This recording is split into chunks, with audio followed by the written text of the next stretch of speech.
साथियों, स्वागत है आपका self study classes with Sumit Jain YouTube channel में। तो साथियों, आज का सेशन स्टार्ट हो चुका है। सभी लोग एक बार वीडियो को लाइक कर देंगे और वीडियो को अपने मित्रों तक शेयर जरूर करिएगा, ठीक है। इसी प्रकार से दोस्तों रात्रि 9 बजे अपना ये सेशन होता है। और साथियों, यहां पर आज हम पढ़ने वाले हैं प्रगतिवाद के बारे में, ठीक है। प्रगतिवाद को पढ़ेंगे सभी लोग। दोस्तों ऐप जरूर डाउनलोड कर लें, सेल्फ स्टडी क्लासेस का ऐप आपको जरूर डाउनलोड करना है। सेल्फ स्टडी क्लासेस का ऐप अगर आप डाउनलोड कर लेते हो दोस्तों, तो आपको यहां पर बढ़िया कोर्स लॉन्च किया गया है हिंदी साहित्य का। हिंदी साहित्य का कोर्स दोस्तों मात्र 30 तारीख तक आपको मिलने वाला है 1100 रुपए में, ठीक है। तो इस 1100 के कोर्स में दोस्तों आप एडमिशन ले सकते हो। ये ऑफर सीमित समय के लिए है ना। चाहे टीजीटी पीजीटी वाले हो, पंजाब मास्टर कैडर वाले, या फिर दोस्तों यूकेएलटी, जो भी हमारे साथी हिंदी साहित्य वाले हैं, वो आज ही दोस्तों इस कोर्स में, हिंदी साहित्य के संपूर्ण कोर्स में, जहां पर आपको विस्तृत अध्ययन, जहां पर आपको ट्रिकी वीडियो, जहां पर आपको टॉपिक वाइज टेस्ट भी मिलेंगे और बहुत सारी चीजें यहां पर मिलने वाली हैं, ठीक है। तो दोस्तों ये जरूर ऐप डाउनलोड करें। और आज हम स्टार्ट करेंगे प्रगतिवाद को। प्रगतिवाद को यहां पर पढ़ने वाले हैं। प्रगतिवाद का आधार आपको बताना है। प्रगतिवाद का आधार क्या है, जल्दी से कमेंट में आप लिख दीजिए। प्रगतिवाद का आधार क्या है, फटाक से कमेंट में आपको बताना है क्या माना जाता है प्रगतिवाद का आधार। लिखिए जल्दी से। 4 विकल्प आपके सामने होंगे दोस्तों। पहला विकल्प होगा रहस्यवाद, दूसरा हालावाद, तीसरा होगा दोस्तों प्रकृतिवाद, है ना, और चौथा होगा द्वंद्वात्मक भौतिकवाद। प्रगतिवाद का आधार आपको बताना है। कमेंट में आपका उत्तर जल्दी से आ जाना चाहिए। क्या हो जाएगा स्तुति जी, बताइए क्या है आंसर। गुरुचरण जी, ज्योति जी, प्रगतिवाद का आधार क्या होता है। और प्रगतिवाद का जो आधार होता है वो होता है द्वंद्वात्मक भौतिकवाद। द्वंद्वात्मक भौतिकवाद यानी कि आपका जो आशा जी, बिल्कुल सही आंसर जो है वो डी नंबर। अमित जी, है ना, प्रगतिवाद के प्रवर्तक कौन माने जाते हैं, ये उत्तर आपको बताना है। और आपको राइट आंसर दोस्तों बताइए, प्रगतिवाद के प्रवर्तक कौन माने जाते हैं, इसका उत्तर आपको चयन करना। आपको इतनी चीज तो पता है दोस्तों कि जो प्रगतिवाद है ये द्वंद्वात्मक भौतिकवाद पर आधारित है। द्वंद्वात्मक भौतिकवाद प्रगतिवाद का आधार है, ये तो सभी लोगों को पता है ना। और प्रगतिवाद एक राजनैतिक एवं सामाजिक शब्द है। मार्क्सवादी विचारधारा का साहित्य में प्रगतिवाद के रूप में उदय हुआ। यानी कि जो राजनीति के क्षेत्र में दोस्तों मार्क्सवाद है, वही साहित्य के क्षेत्र में क्या है, प्रगतिवाद है। प्रगतिवाद, इतनी चीजें तो सभी लोग जानते हैं, है ना। अब दोस्तों आगे के क्वेश्चनों की ओर बढ़ेंगे। अगला प्रश्न हमें यहां पर देखेंगे, है ना। जल्दी से बताओ, आपको चयन करना है कि प्रगतिवाद के प्रवर्तक कौन माने जाते हैं। कमेंट में आपको लिखना है और क्वेश्चन ये बताना है दोस्तों कि किस रचना के द्वारा दोस्तों छायावाद का अंत हुआ। किस रचना में दोस्तों छायावाद के अंत की घोषणा की गई और ये घोषणा किसने की। कमेंट में बताइए सभी लोग, किसने की ये घोषणा, छायावाद के अंत की घोषणा किसने की थी और वो रचना कौन सी थी जिसके माध्यम से ये घोषणा की गई थी। और आपको पता है, बोले सर एक युगांत रचना है। कौन सी है, युगांत। युगांत रचना है। युगांत रचना दोस्तों ये किसकी मानी जाती है, पंत की मानी जाती है, ठीक है। युगांत, युगांत के माध्यम से पंत ने क्या किया, छायावाद के अंत की घोषणा की। और दोस्तों जब छायावाद का अंत हो जाता है तो यहीं से प्रगतिवाद प्रारंभ हो जाता है। इसलिए दोस्तों आपको पता है कि पंत को प्रगतिवाद का प्रवर्तक माना जाता है। पंत को प्रगतिवाद का प्रवर्तक माना जाता है, ये भी आपको पता होगा, ठीक है। अब दोस्तों राममूरत जी, छायावाद और उत्तर छायावाद के बीच कुछ वैसा ही संबंध देखता है जैसा मध्यकाल में भक्ति काल और रीति काव्य के बीच था। पंक्तियों के लेखक कौन है, पंक्तियों को लेखक आपको बताना है। और यहां पर आपका जो बिल्कुल सही आंसर हो जाएगा वो हो जाएगा क्या, डॉक्टर रामस्वरूप चतुर्वेदी, है ना। सी नंबर आपका बिल्कुल सही है। रामस्वरूप चतुर्वेदी ने कहा कि छायावाद और उत्तर छायावाद के बीच वैसा ही संबंध दिखता है जैसा मध्यकाल में भक्ति काल और रीति काव्य के बीच था, ठीक है। एक किसने कहा, एक कथन किसका है, एक कथन है रामस्वरूप चतुर्वेदी का। रामस्वरूप चतुर्वेदी को याद रख लेंगे। उपर्युक्त पंक्तियों के जो लेखक हैं दोस्तों वो डॉक्टर रामस्वरूप चतुर्वेदी हैं, इनको याद रख लेना, है ना। हिंदी साहित्य एवं संवेदना का विकास। ये दोस्तों ये ग्रंथ लिखा था, किसने लिखा था? हिंदी साहित्य एवं संवेदना का विकास ग्रंथ के लेखक कौन माने जाते हैं? कौन माने जाते हैं हिंदी साहित्य एवं संवेदना का विकास ग्रंथ के लेखक? तो आपका उत्तर हो जाएगा डॉक्टर रामस्वरूप चतुर्वेदी। डॉक्टर रामस्वरूप चतुर्वेदी माने जाते हैं हिंदी साहित्य एवं संवेदना के विकास के लेखक। ठीक है, इसको याद रख लेंगे। अब अगला क्वेश्चन है, जमुन जल तुम काव्य के रचनाकार कौन माने जाते हैं? जमुन जल तुम काव्य के रचनाकार कौन है? भवानी प्रसाद मिश्र, धूमिल है, शिवमंगल से सुमन है, या फिर केदारनाथ अग्रवाल है? कमेंट में आपको लिखना है। यस, दूध जल्दी से आपको बताना है। जमुन जल तुम काव्य के रचनाकार कौन है? उत्तर चला जाता है केदारनाथ अग्रवाल, यानी कि आपका जो डी नंबर है वो बिल्कुल सही है ना। जमुन जल तुम काव्य के रचनाकार हैं केदारनाथ अग्रवाल। और दोस्तों जमुन जल तुम काव्य के रचनाकार केदारनाथ अग्रवाल हैं। और केदारनाथ अग्रवाल अपनी काव्य यात्रा के आरंभिक दौर में बालेंदु उपनाम से रचनाएं करते थे। अब यहां से क्वेश्चन बन जाता है दोस्तों, अगर आपसे पूछा जाएगा कि बालेंदु उपनाम से कौन रचना करता था या बालेंदु उपनाम किसका है, तो आप क्या बताओगे? केदारनाथ अग्रवाल का। बालेंदु उपनाम किसका है? किसका है? किसका है? उत्तर है दोस्तों बालेंदु। बालेंदु याद रखना। ठीक है, इनका दोस्तों बालेंदु उपनाम था केदारनाथ अग्रवाल का। इसको याद रखेंगे। युग की गंगा, नींद के बादल, फूल नहीं रंग बोलते हैं, इनको अपन को याद रख लेना है। फूल नहीं रंग बोलते हैं, आग का आईना, ये मेरी तुम, मार प्यार के थापे, कहें केदार खरी खरी इत्यादि। ये जो रचनाएं हैं, ये रचनाएं किसकी हैं? ये रचनाएं हैं केदारनाथ अग्रवाल की, है ना। इनको याद रखेंगे। जिस तरह हम बोलते हैं उस तरह तू लिख, और उसके बाद भी हमसे बड़ा तू लिख। ये पंक्ति किसकी है? ये पंक्ति किसकी है? कमेंट में बता दीजिए जल्दी से, ये पंक्ति किसकी है? फटाफट से सभी लोग आंसर बताएंगे। और सही उत्तर क्या हो जाएगा?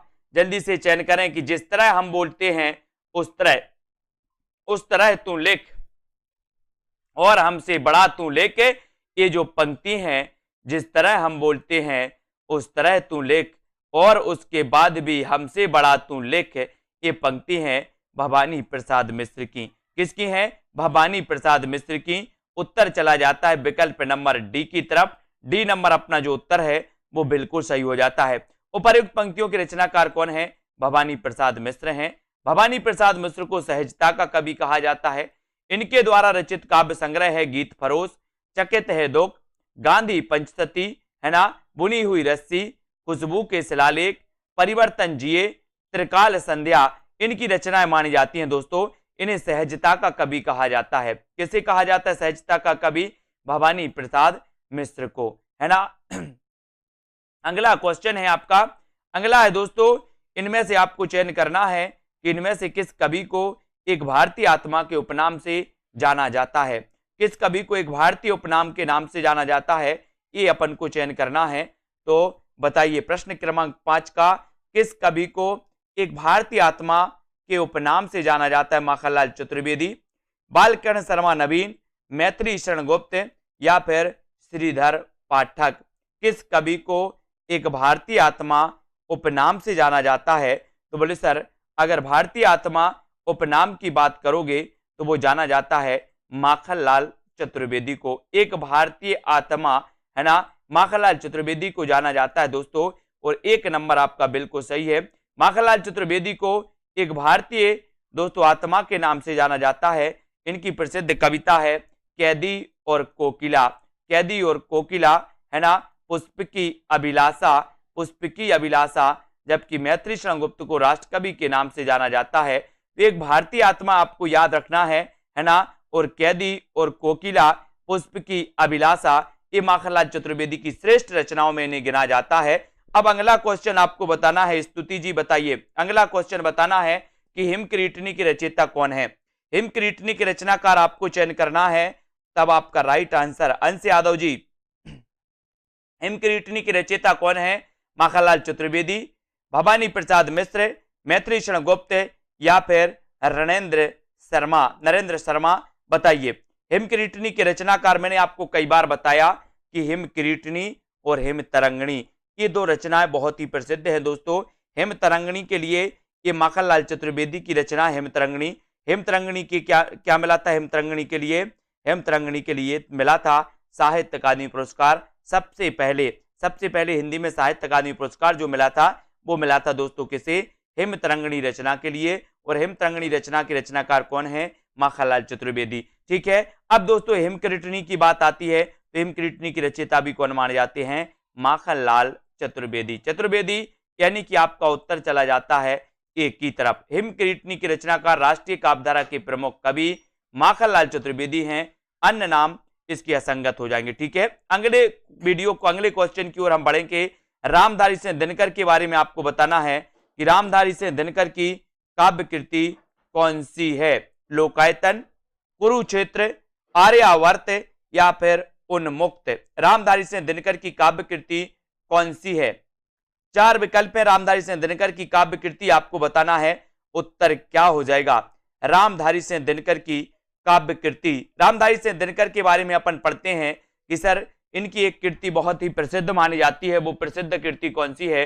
तो वो प्रसिद्ध कृति इनकी मानी जाती है रामधारी सिंह दिनकर की उर्वशी, है ना। उर्वशी मानी जाती है दोस्तों। 1961 की ये रचना है और 1961 की इस रचना के लिए 1972 में कौन सा पुरस्कार मिल जाता है? इसे मिल जाता है दोस्तों ज्ञानपीठ पुरस्कार 1972 में। रामधारी सिंह दिनकर की काव्य कृति कौन सी है? तो उत्तर चला जाता है कुरुक्षेत्र, है ना। कुरुक्षेत्र, परशुराम की यात्रा, उर्वशी, है ना, रश्मि रथी, ये रचनाएं मानी जाती हैं दिनकर जी की। तो उत्तर कहां चला जाता है? विकल्प नंबर बी की तरफ। कुरुक्षेत्र रामधारी सिंह दिनकर की काव्य कृति है। रामधारी सिंह दिनकर राष्ट्रीय सांस्कृतिक धारा के कवि है। इनको समय सूर अथवा अधेर का कवि कहा जाता है। दिनकर को उर्वशी महाकाव्य के लिए 1972 ईस्वी में भारतीय ज्ञानपीठ पुरस्कार प्रदान किया गया, है ना। और इनके द्वारा रचित प्रमुख कृतियां इस प्रकार से दोस्तों रेणुका, होंकार, रसबंती, द्वंद्व गीत, रश्मि रथी, दिल्ली और नीम के पत्ते, ये रचनाएं मानी जाती हैं। जबकि लोकायतन पंत जी का महाकाव्य है ना। आर्यावर्त मोहनलाल महतो योगी की तथा उन्मुक्त सियाराम शरण गुप्त की रचनाएं हैं। प्रगतिवाद के संदर्भ में इनमें से एक कथन सही नहीं है। वह कथन कौन सा है? वो कथन आपको चयन करना है। कौन सा कथन प्रगतिवाद के संबंध में सही नहीं है? चयन करिए। ये 4 विकल्प हैं, कथन भी आपके पास है, इस कथन का आपको चयन करना है।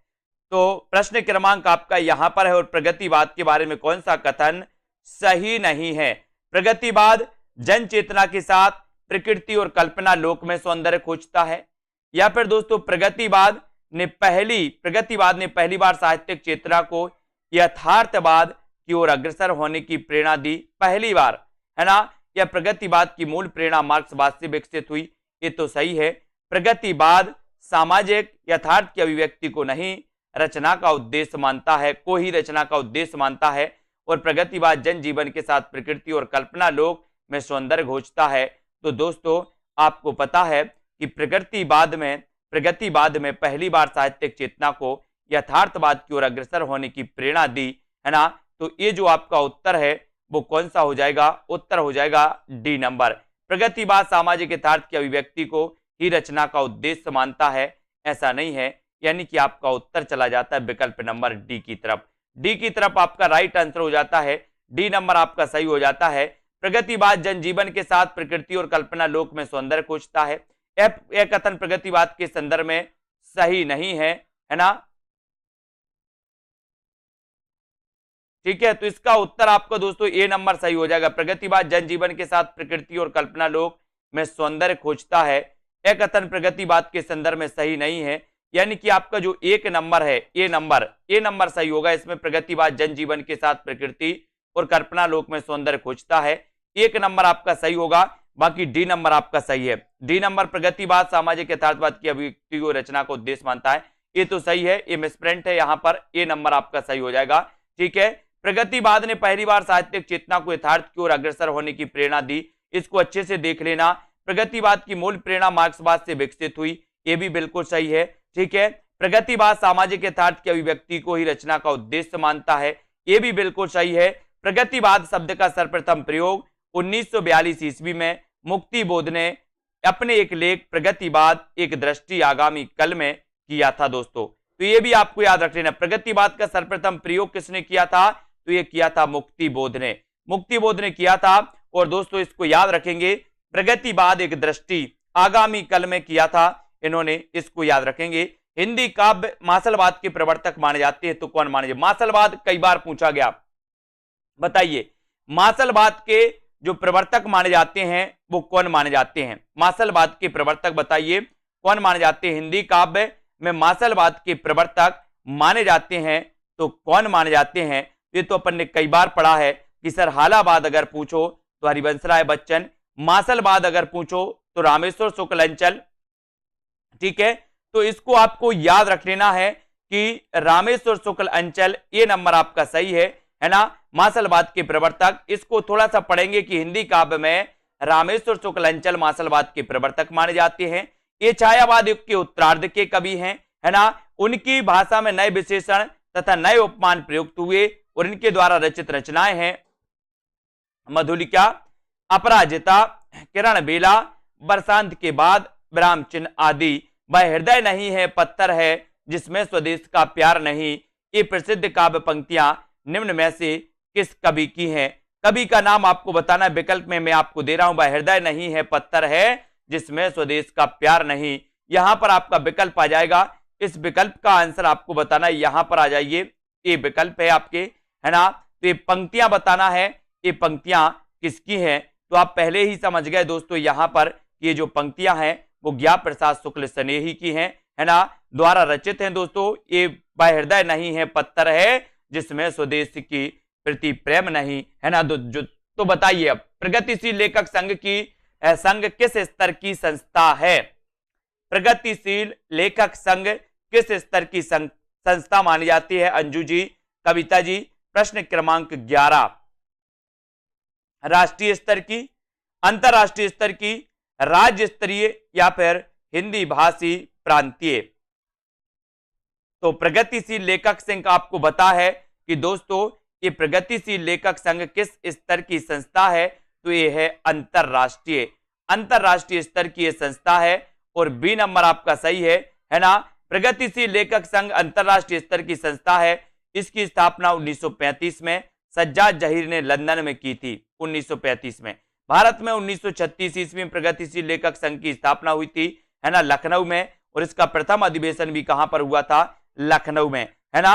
और दोस्तों इसके प्रथम अध्यक्ष भी कौन थे? तो मुंशी प्रेमचंद। अगर आपसे पूछा जाए कि प्रगतिशील लेखक संघ के जो दोस्तों प्रथम अध्यक्ष थे वो कौन थे? तो वो थे मुंशी प्रेमचंद। इनको याद रखेंगे। 1936 प्रगतिवाद के जन्म में किसका योगदान है? किसका योगदान है बताइए, किसका योगदान है? छायावादी, रोमानियत एवं पलायनवादी प्रवृत्ति का, प्रगतिशील लेखक संघ की स्थापना का, मार्क्सवादी प्रभाव या उपर्युक्त में से सभी? प्रगतिवाद के जन्म में किसका योगदान है? किसका योगदान है दोस्तों प्रगतिवाद के जन्म में?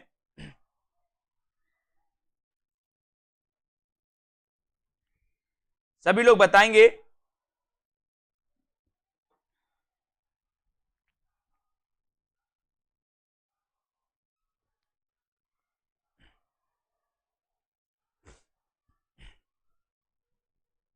और राइट आंसर चला जाता है कि प्रगतिवाद के जन्म में किसका योगदान है? तो प्रयुक्त सभी।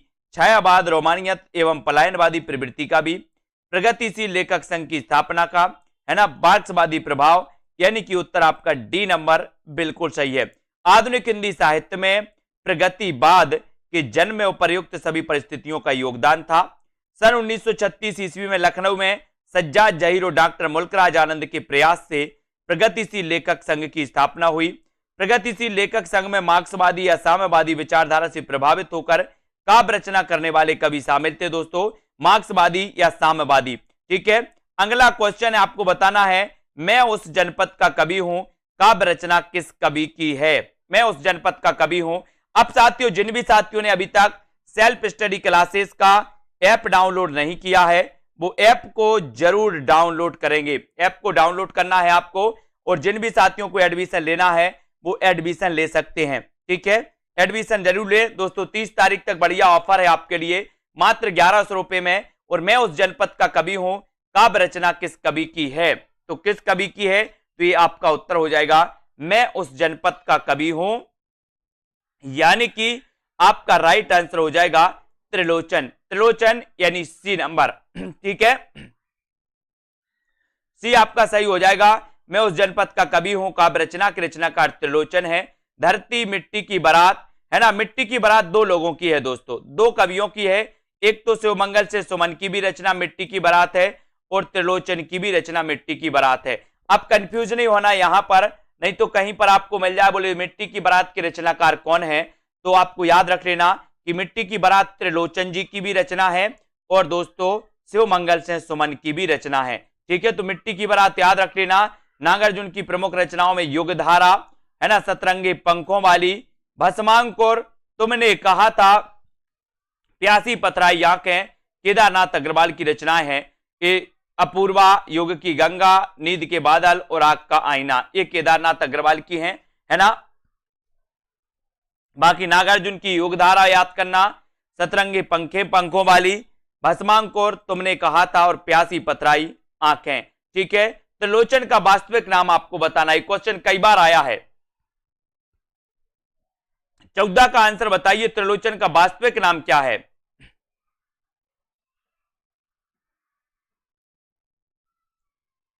है ना, उत्तर बताना है, त्रिलोचन का वास्तविक नाम क्या है? उत्तर है वासुदेव सिंह। वासुदेव सिंह, यानी कि आपका एक नंबर जो है, एक नंबर आपका ये वासुदेव सिंह बिल्कुल सही हो जाएगा। त्रिलोचन जी का वास्तविक नाम था सतीश जी, ठीक है। त्रिलोचन का वास्तविक नाम वासुदेव से था, इनका उपनाम त्रिलोचन था। मुक्तिबोध ने त्रिलोचन को अवध का किसान कवि कहा है। ये क्वेश्चन बहुत ही बढ़िया बनता है यहां पर कि त्रिलोचन को अवध का किसान कवि किसने कहा? अवध का किसान कवि कहा मुक्तिबोध ने। किसे? त्रिलोचन को। या अवध का किसान कवि किसे कहा जाता है? तो आप लगा देना त्रिलोचन, है ना, जिनका की वास्तविक नाम था वासुदेव। और इनके द्वारा रचित काव्य ग्रंथ धरती, गुलाब और बुलबुल, दिगंत, ताप के ताए हुए दिन, ताप के ताए हुए दिन, त्रिलोचन, है ना, शब्द, उस जनपद का कवि हूं, अर्घान, है ना, अर्धान दोस्तों, और तुम्हें सौंपता हूं, फूल नाम है एक, अन कहनी भी कुछ कहनी है, अन कहनी भी कुछ कहनी है। ये दोस्तों त्रिलोचन की रचनाएं मानी जाती हैं, जिन्हें की अवध का कवि कहा जाता है। अमिता जी, अवध का कवि कहा जाता है इन्हें। अगला क्वेश्चन यहां पर आते हैं। अगला क्वेश्चन है, कौन सा सुमेलित नहीं है? यहां पर सुमेलित नहीं है बताना है, तो सुमेलित करिए। मुक्ति मार्ग के रचनाकार कौन है? पिघलते पत्थर, अजय खंडहर और प्रलय सृजन के रचनाकार कौन है? तो बताइए कौन सी सुमेलित नहीं है?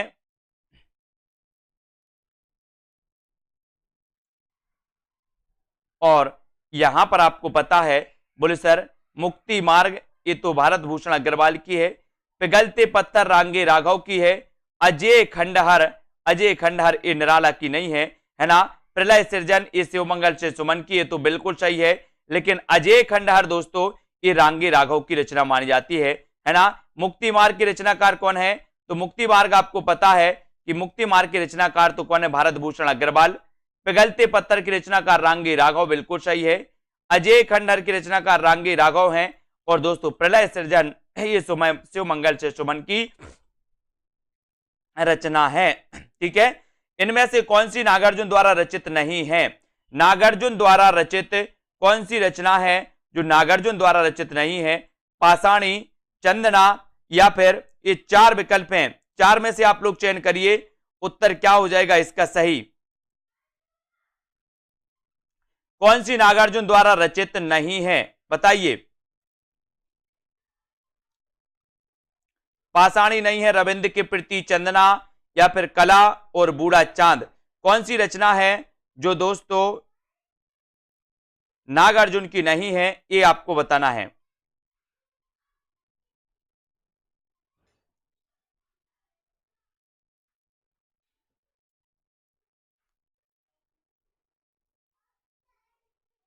और आपका बिल्कुल सही आंसर है, बोले सर कला और बूढ़ा चांद। कला और बूढ़ा चांद के रचनाकार पंत जी हैं, सुमित्रानंदन पंत जी, जिन्हें 1960 में साहित्य अकादमी पुरस्कार भी मिला था, है ना। नागार्जुन की तो पाषाणी है, रविंद्र के प्रति है, चंदना भी है, लेकिन कला और बूढ़ा चांद नहीं है, यानी कि उत्तर आपका सी नंबर की तरफ चला जाता है। कला और बूढ़ा चांद नागार्जुन द्वारा रचित नहीं बल्कि ये पंत द्वारा रचित है दोस्तों। इस कृति पर 1960 में इन्हें साहित्य अकादमी पुरस्कार मिला था, है ना। जबकि बादल को घिरते देखा, पाषाणी, सिंदूर तिलकित, भाल, तुम्हारी दंतुरिन मुस्कान, चंदना, पांच पूत भारत माता के, है ना, रविंद्र के प्रति, कालिदास, हरिजन गाथा, अकाल और उसके बाद और नागार्जुन द्वारा रचित ये रचनाएं मानी जाती है। हरिजन गाथा भी दोस्तों नागार्जुन की है ना। रविंद्र के प्रति कालिदास ये भी मानी जाती है। अगला क्वेश्चन है, कबीर के उपरांत हर विध्वंसकारी और जन विरोधी शक्ति को सर्वाधिक खुली चुनौती देने वाले साहित्यकार जो थे वो कौन थे, बताइए कौन थे। कबीर के उपरांत हर विध्वंसकारी और जन विरोधी शक्ति को सर्वाधिक खुली चुनौती देने वाले साहित्यकार हैं तो कौन है। निराला, नागार्जुन, दिनकर या फिर हरिऔध। कबीर के उपरांत आपको बताना है, तो कबीर के उपरांत हर विध्वंसकारी और जन विरोधी शक्ति को सर्वाधिक खुली चुनौती देने वाले जो साहित्यकार माने जाते हैं वो माने जाते हैं कौन, नागार्जुन। कौन माने जाते हैं, नागार्जुन। और उत्तर चला जाता है विकल्प नंबर वी की तरफ। नागार्जुन आपका राइट आंसर है। कबीर के उपरांत हर विध्वंसकारी और जन विरोधी शक्ति को सर्वाधिक खुली चुनौती देने वाले साहित्यकार जो माने जाते हैं वो नागार्जुन। और नागार्जुन का एक क्वेश्चन आता है कि इनका वास्तविक नाम क्या था। तो इनका वास्तविक नाम क्या था दोस्तों, वैद्यनाथ मिश्र। नागार्जुन का वास्तविक नाम क्या था, तो उत्तर लगाना है वैद्यनाथ मिश्र। वे शुरुआती दिनों में माली उपनाम से रचनाएं लिखते थे, है ना।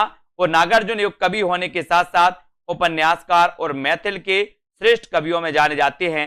अब ये माली भी आपको याद रख लेना, ये नोट्स कर लेना।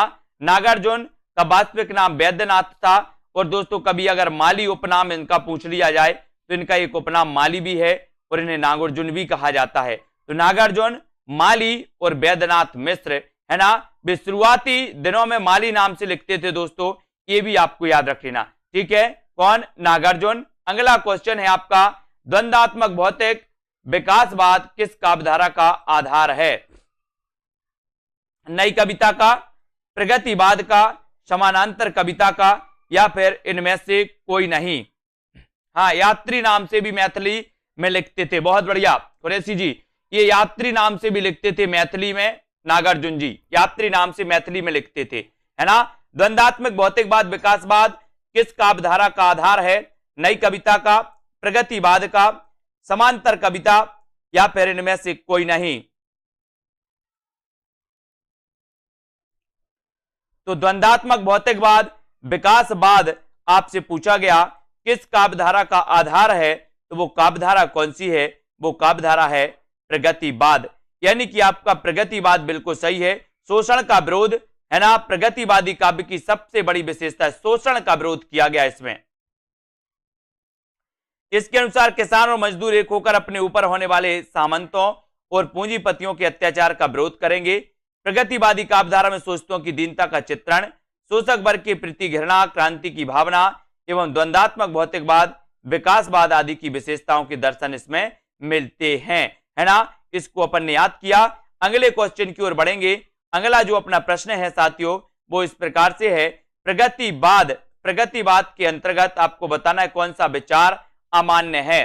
कौन सा विचार अमान्य है, ये उत्तर आपको बताना है। यथार्थवाद, रूपवाद, समाजवाद या फिर दोस्तों पदार्थवाद। प्रगतिवाद के अंतर्गत कौन सा रूप अमान्य है, कौन सा विचार अमान्य है, ये आपको चयन करना है। सभी लोग लाइक जरूर कर देना। साथियों सेल्फ स्टडी क्लासेस में हिंदी साहित्य के कोर्स से आपको याद रख लेना है, ठीक है ना। ये हिंदी साहित्य के कोर्स में दोस्तों आप एडमिशन ले सकते हैं मात्र 1100 रुपए में 30 तारीख तक, ठीक है। और प्रगतिवाद के अंतर्गत कौन सा विचार अमान्य है, तो उत्तर चला जाता है रूपवाद, यानी कि बी नंबर आपका बिल्कुल सही है, रूपवाद। प्रगतिवाद का सैद्धांतिक आधार मार्क्स का द्वंद्वात्मक भौतिकवाद है। राजनीति के क्षेत्र में जो समाजवाद है या साम्यवाद है तथा यथार्थवाद या पदार्थवाद है, साहित्य के क्षेत्र में वही प्रगतिवाद है ना। प्रगतिवाद काल में निम्नलिखित वर्ग के जीवन की प्रतिष्ठा हुई। इस युग के कवि जीवन के यथार्थ धरातल पर अवतीर्ण कर समाज के यथार्थ जीवन को देखता है और उसी को अभिव्यक्त करता है। प्रगतिवादी है ना। प्रगतिवादी कभी आत्मा परमात्मा की सृष्टि एवं जन्मांतर में विश्वास नहीं करता। वह प्रारंभ से ही अंधविश्वास और रूढ़ियों और परंपराओं का विरोध करता चला आ रहा है। कौन? प्रगतिवाद। अगला क्वेश्चन है, दो राह समय के रथ का दर्दनाद सुनो, है ना, और सिंहासन खाली करो कि जनता आती है। ये पंक्ति बताइए किसकी है? सिंहासन खाली करो कि जनता आती है। 20 का आंसर, 20 का बताओगे? दो राय के समय का उत्तर आपका बिल्कुल सही आंसर है यहां पर कि दोस्तों सिंहासन खाली करो कि जनता आती है। ये रामधारी सिंह दिनकर द्वारा उद्धृत जो पंक्तियां हैं दोस्तों बहुत ही महत्वपूर्ण हैं, कई बार एग्जाम में पूछी गई, है ना। दो राह समय के रथ का दर्दनाद सुनो, रामधारी सिंह दिनकर। तुमको पीड़ा में ढूंढा, तुमको ढूंढेगी पीड़ा। बहुत बढ़िया। तुमको पीड़ा में ढूंढा, तुमको पीड़ा में ढूंढा, तुमको ढूंढेगी पीड़ा। महादेवी वर्मा की पंक्ति, है ना। चित्रमय किरणा अधूरी सकी वो मुझसे कहकर जाते।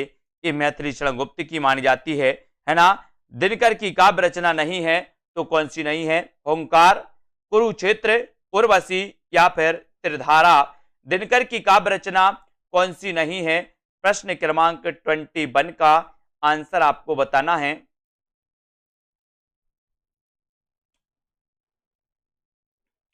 दिनकर की कौन सी नहीं है? तो अपन ने पढ़ा है कि सर ओंकार तो दिनकर की है, कुरुक्षेत्र भी दिनकर की है, उर्वशी के रचनाकार भी दिनकर हैं, लेकिन ये त्रिधारा तो ये बोले सर सुभद्रा कुमारी चौहान की है। त्रिधारा किसकी है? सुभद्रा कुमारी चौहान की। ओंकार, रश्मि, कुरुक्षेत्र, है ना, ये दिनकर की मानी जाती हैं। और दोस्तों दिनकर की अन्य रचनाओं में कुरुक्षेत्र, परशुराम की प्रतीक्षा, उर्वशी, रश्मिरति, नील कुसुम, रेणुका, ओंकार आदि ये दिनकर की गद्य रचनाएं हैं। संस्कृति के 4 अध्याय, शुद्ध कविता की खोज, है ना, दिनकर की ये डायरी है। अधेर का कवि किसे कहा जाता है? उत्तर चयन करिए। बढ़िया प्रश्न है, लाइक सभी लोग जरूर कर दें। और साथियों जिन भी साथियों ने ऐप को डाउनलोड नहीं किया सेल्फ स्टडी क्लासेस का, उस ऐप को जरूर डाउनलोड करें। जिन भी साथियों को कोर्स लेना है अभी तक आप कोर्स ले सकते हैं पंजाब मास्टर कैडर के लिए, UKLT, TGT, PGT, junior, super TET exam के लिए, है ना। अधेर का कवि किससे कहा जाता है? अधेर का कवि कहा जाता है दिनकर को, दिनकर को कहा जाता है। और 1 नंबर आपका दिनकर बिल्कुल सही हो जाता है। राष्ट्रीय सांस्कृतिक काव्यधारा के सबसे सशक्त कवि रामधारी सिंह दिनकर को अधेर का कवि कहा जाता है। दिनकर जी का जन्म सिमरिया जिले मुंगेर बिहार में हुआ था। आप बिहार सरकार के अधीन सब रजिस्ट्रार, राज्यसभा के सदस्य, भागलपुर विश्वविद्यालय के उपकुलपति जो दोस्तों आप रह चुके हैं, इनके बारे में अपन को याद रखना है। अगले प्रश्न की ओर हम चर्चा करेंगे कि प्रगतिवाद में किस विचारधारा का उदय माना जाता है? बताइए। सरल क्वेश्चन और बढ़िया क्वेश्चन है दोस्तों। प्रगतिवाद में किस विचारधारा का उदय माना जाता है? बिल्कुल, इन्हें अनल का कवि भी कहा जाता है, अधेर का कवि भी कहा जाता है। रामधारी सिंह दिनकर को, है ना, आग और राख का कवि भी कहा जाता है। और प्रगतिवाद में किस विचारधारा का उदय माना जाता है? मार्क्सवाद का, प्रयोगवाद का, छायावाद का या फिर जनवाद? प्रगतिवाद में किस विचारधारा का उदय माना जाता है? तो अपन ने कई बार पढ़ा है कि सर प्रगतिवाद में मार्क्सवाद का उदय माना जाता है। और उत्तर चला जाता है विकल्प नंबर 1 की तरफ। ये नंबर आपका सही है। प्रगतिवाद में मार्क्सवाद विचारधारा का उदय माना जाता है। इस समाज को शोषक व शोषित वर्ग 2 वर्गों में बांटता है। हिंदी साहित्य में प्रगतिवाद सन 1936 ईस्वी से 1943 ईस्वी तक माना जाता है दोस्तों। और 1936 में लखनऊ में मुंशी प्रेमचंद की अध्यक्षता में पहला सम्मेलन नागार्जुन, केदारनाथ अग्रवाल, रामविलास शर्मा, नामवर सिंह आदि इस वाद के प्रमुख साहित्यकार भी रहे हैं प्रगतिवाद के, है ना। अगला क्वेश्चन है कि हिंदी साहित्य में प्रगतिवाद का उदय कब से माना जाता है? बताइए। 4 विकल्प हैं। हिंदी साहित्य में प्रगतिवाद का उदय आपको बताना है, तब आपका राइट आंसर क्या होगा? हिंदी साहित्य में प्रगतिवाद का उदय आपको चयन करना है कि प्रगतिवाद का उदय कब से माना जाता है। और यहां पर अपन ने ऊपर ही पढ़ा है कि सर प्रगतिवाद की बात करते हो तो 1936 से लेकर के 1943 का जो काल था वो क्या था, प्रगतिवाद का काल था। और उत्तर आपका बी नंबर बिल्कुल सही है, प्रगतिवाद में। ठीक है, हिंदी साहित्य में प्रगतिवाद का उदय 1936 ईस्वी से माना जा सकता है। और सन 1936 ईस्वी में लखनऊ में प्रेमचंद की अध्यक्षता में प्रगतिशील लेखक संघ का एक सम्मेलन हुआ। इसी सम्मेलन से प्रगतिशील साहित्य का प्रारंभ स्वीकार किया गया और धूमेल, नागार्जुन, त्रिलोचन, केदारनाथ अग्रवाल, मुक्तिबोध, सर्वेश्वर दयाल सक्सेना, रघुवीर सहाय इत्यादि प्रमुख प्रगतिशील लेखक भी माने जाते हैं, है ना। अगला क्वेश्चन है दोस्तों कि लखनऊ में आयोजित प्रगतिशील लेखक संघ के प्रथम अधिवेशन के अध्यक्ष कौन थे, बताइए। लखनऊ में आयोजित प्रगतिशील लेखक संघ के जो प्रथम अध्यक्ष थे वो कौन थे, बताइए, कमेंट लिखिए इसका।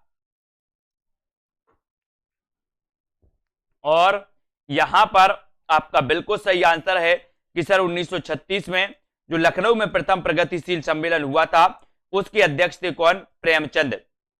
कौन थे, प्रेमचंद।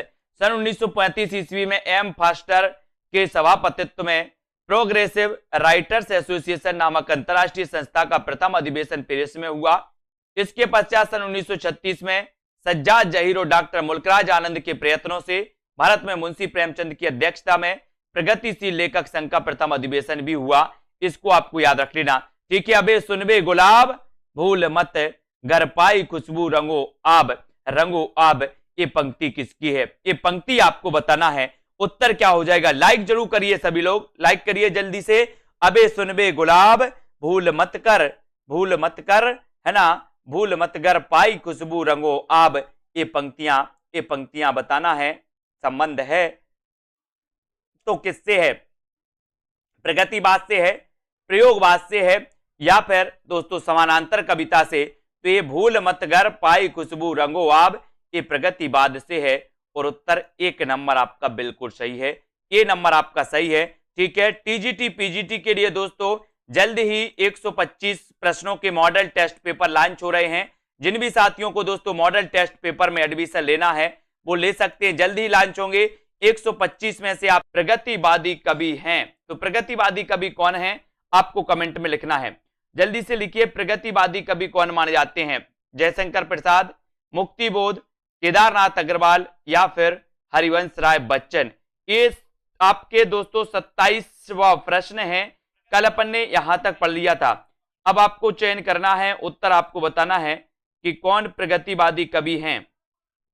लिखिए सभी लोग, 4 विकल्प हमारे सामने मौजूद हैं, 4 में से आपको आंसर का चयन करना है, प्रगतिवादी कवि बताना है। और यहां पर आपका राइट आंसर जो हो जाएगा दोस्तों वो हो जाएगा क्या, केदारनाथ अग्रवाल।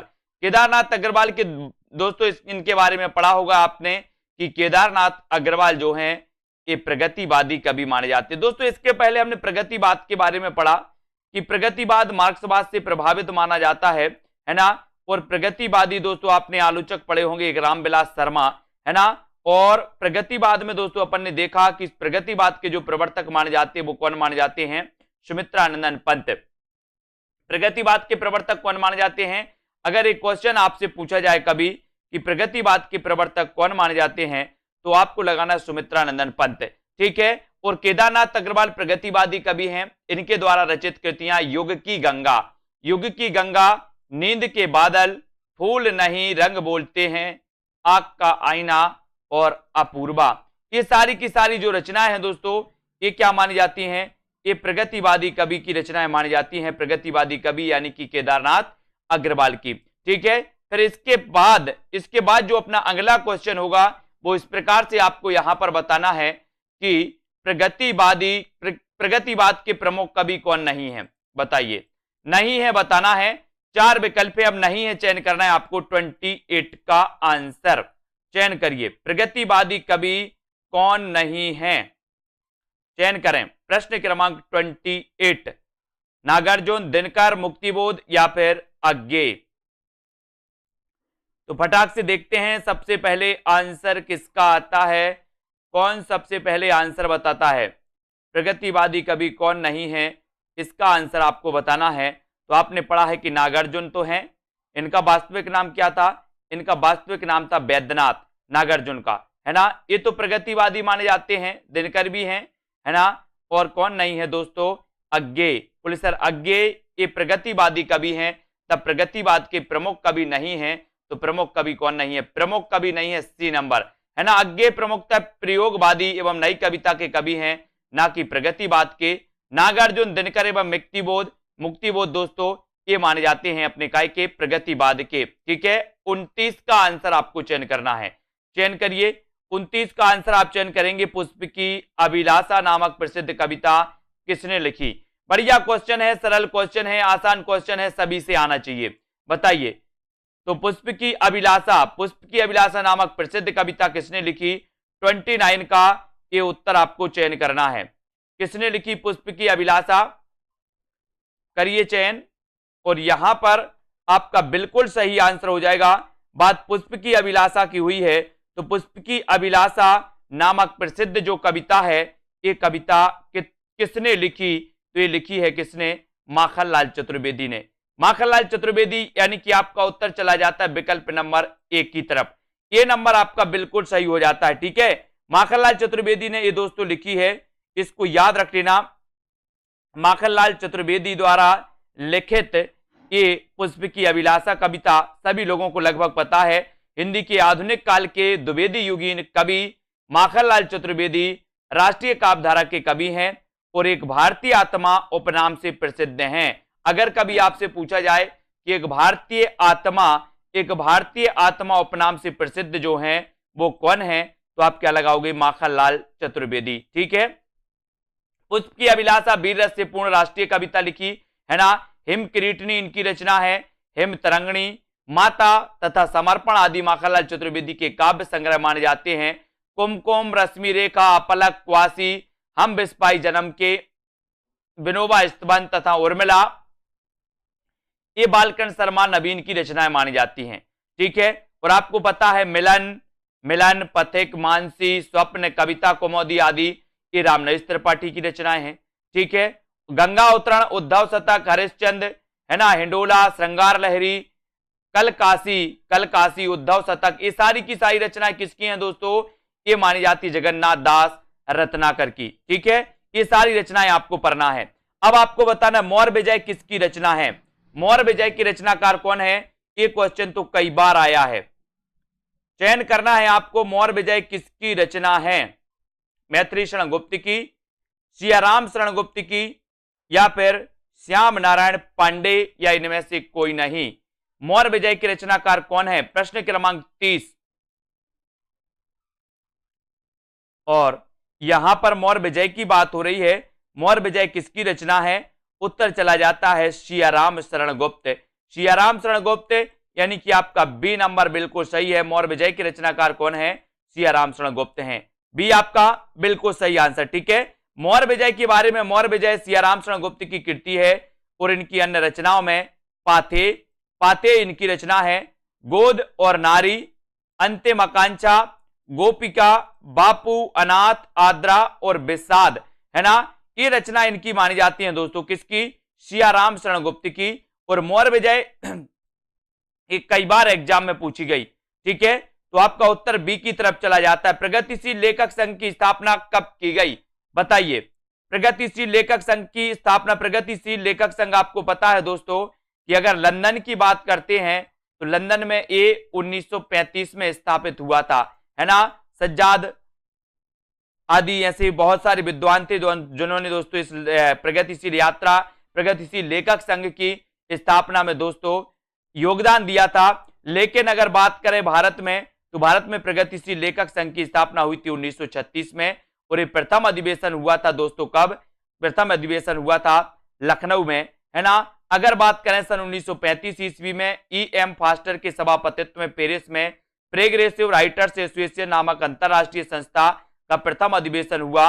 और दोस्तों, है ना, 1936 में सज्जाद जहीर और मुल्कराज आनंद के प्रयत्नों से भारत में भी इस संस्था की शाखा खुली। ये भी आपको याद रख लेना। ठीक है, इनको आपको याद रख लेना। और दोस्तों, प्रथम अधिवेशन के अध्यक्ष कौन थे? तो प्रथम अधिवेशन के अध्यक्ष कौन थे? लखनऊ में हुआ था और इसके अध्यक्ष थे प्रेमचंद। कौन माने जाते हैं? प्रेमचंद। इसको याद रख लेना। ठीक है, अगला क्वेश्चन है, नागार्जुन किस वर्ग के कवि हैं? किस वर्ग के कवि हैं? छायावादी हैं, प्रगतिवादी हैं, प्रयोगवादी हैं, या फिर द्विवेदी युगीन हैं? नागार्जुन किस वर्ग के कवि हैं? ये आंसर आपको चयन करना है। ये चयन करिए, छायावादी, प्रगतिवादी, है ना, द्विवेदी युगीन या फिर प्रयोगवादी। नागार्जुन किस वर्ग के कवि माने जाते हैं? प्रश्न क्रमांक 32 में, और 32 में नागार्जुन की बात हुई है तो नागार्जुन तो आपको पता ही है कि सर ये नागार्जुन जो है इनका वास्तविक नाम क्या था? वैद्यनाथ। क्या था? वैद्यनाथ।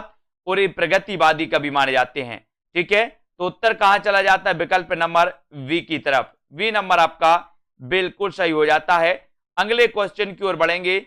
अगला क्वेश्चन यहां पर देखना है, हिंदी काव्य में प्रगतिवादी युग का आरंभ सन 1936 में हुआ और 36 से लेकर के 43 के बीच साम्यवादी विचारधारा से प्रभावित होकर काव्य रचना करने वाले कवि नागार्जुन, है ना, केदारनाथ अग्रवाल, रामविलास शर्मा, शिवमंगल से सुमन, ठीक है, रांगी राघव, त्रिलोचन शास्त्री प्रगतिवादी कवि हैं। नागार्जुन का वास्तविक नाम क्या था? वैद्यनाथ।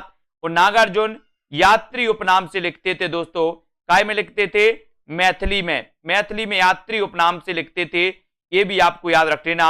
इनकी रचनाओं की जब भी बात होती है तो युगधारा, सतरंगे पंखों वाली, प्यासी पथराई आंखें, भस्मांकुर, तालाब की मछलियां, है ना, खिचड़ी विप्लव देखा हमने, तुमने कहा था, और हजार हजार बाहों वाली, पुरानी जूतियों का कोरस, ये सभी दोस्तों नागार्जुन की रचनाएं मानी जाती हैं, है ना।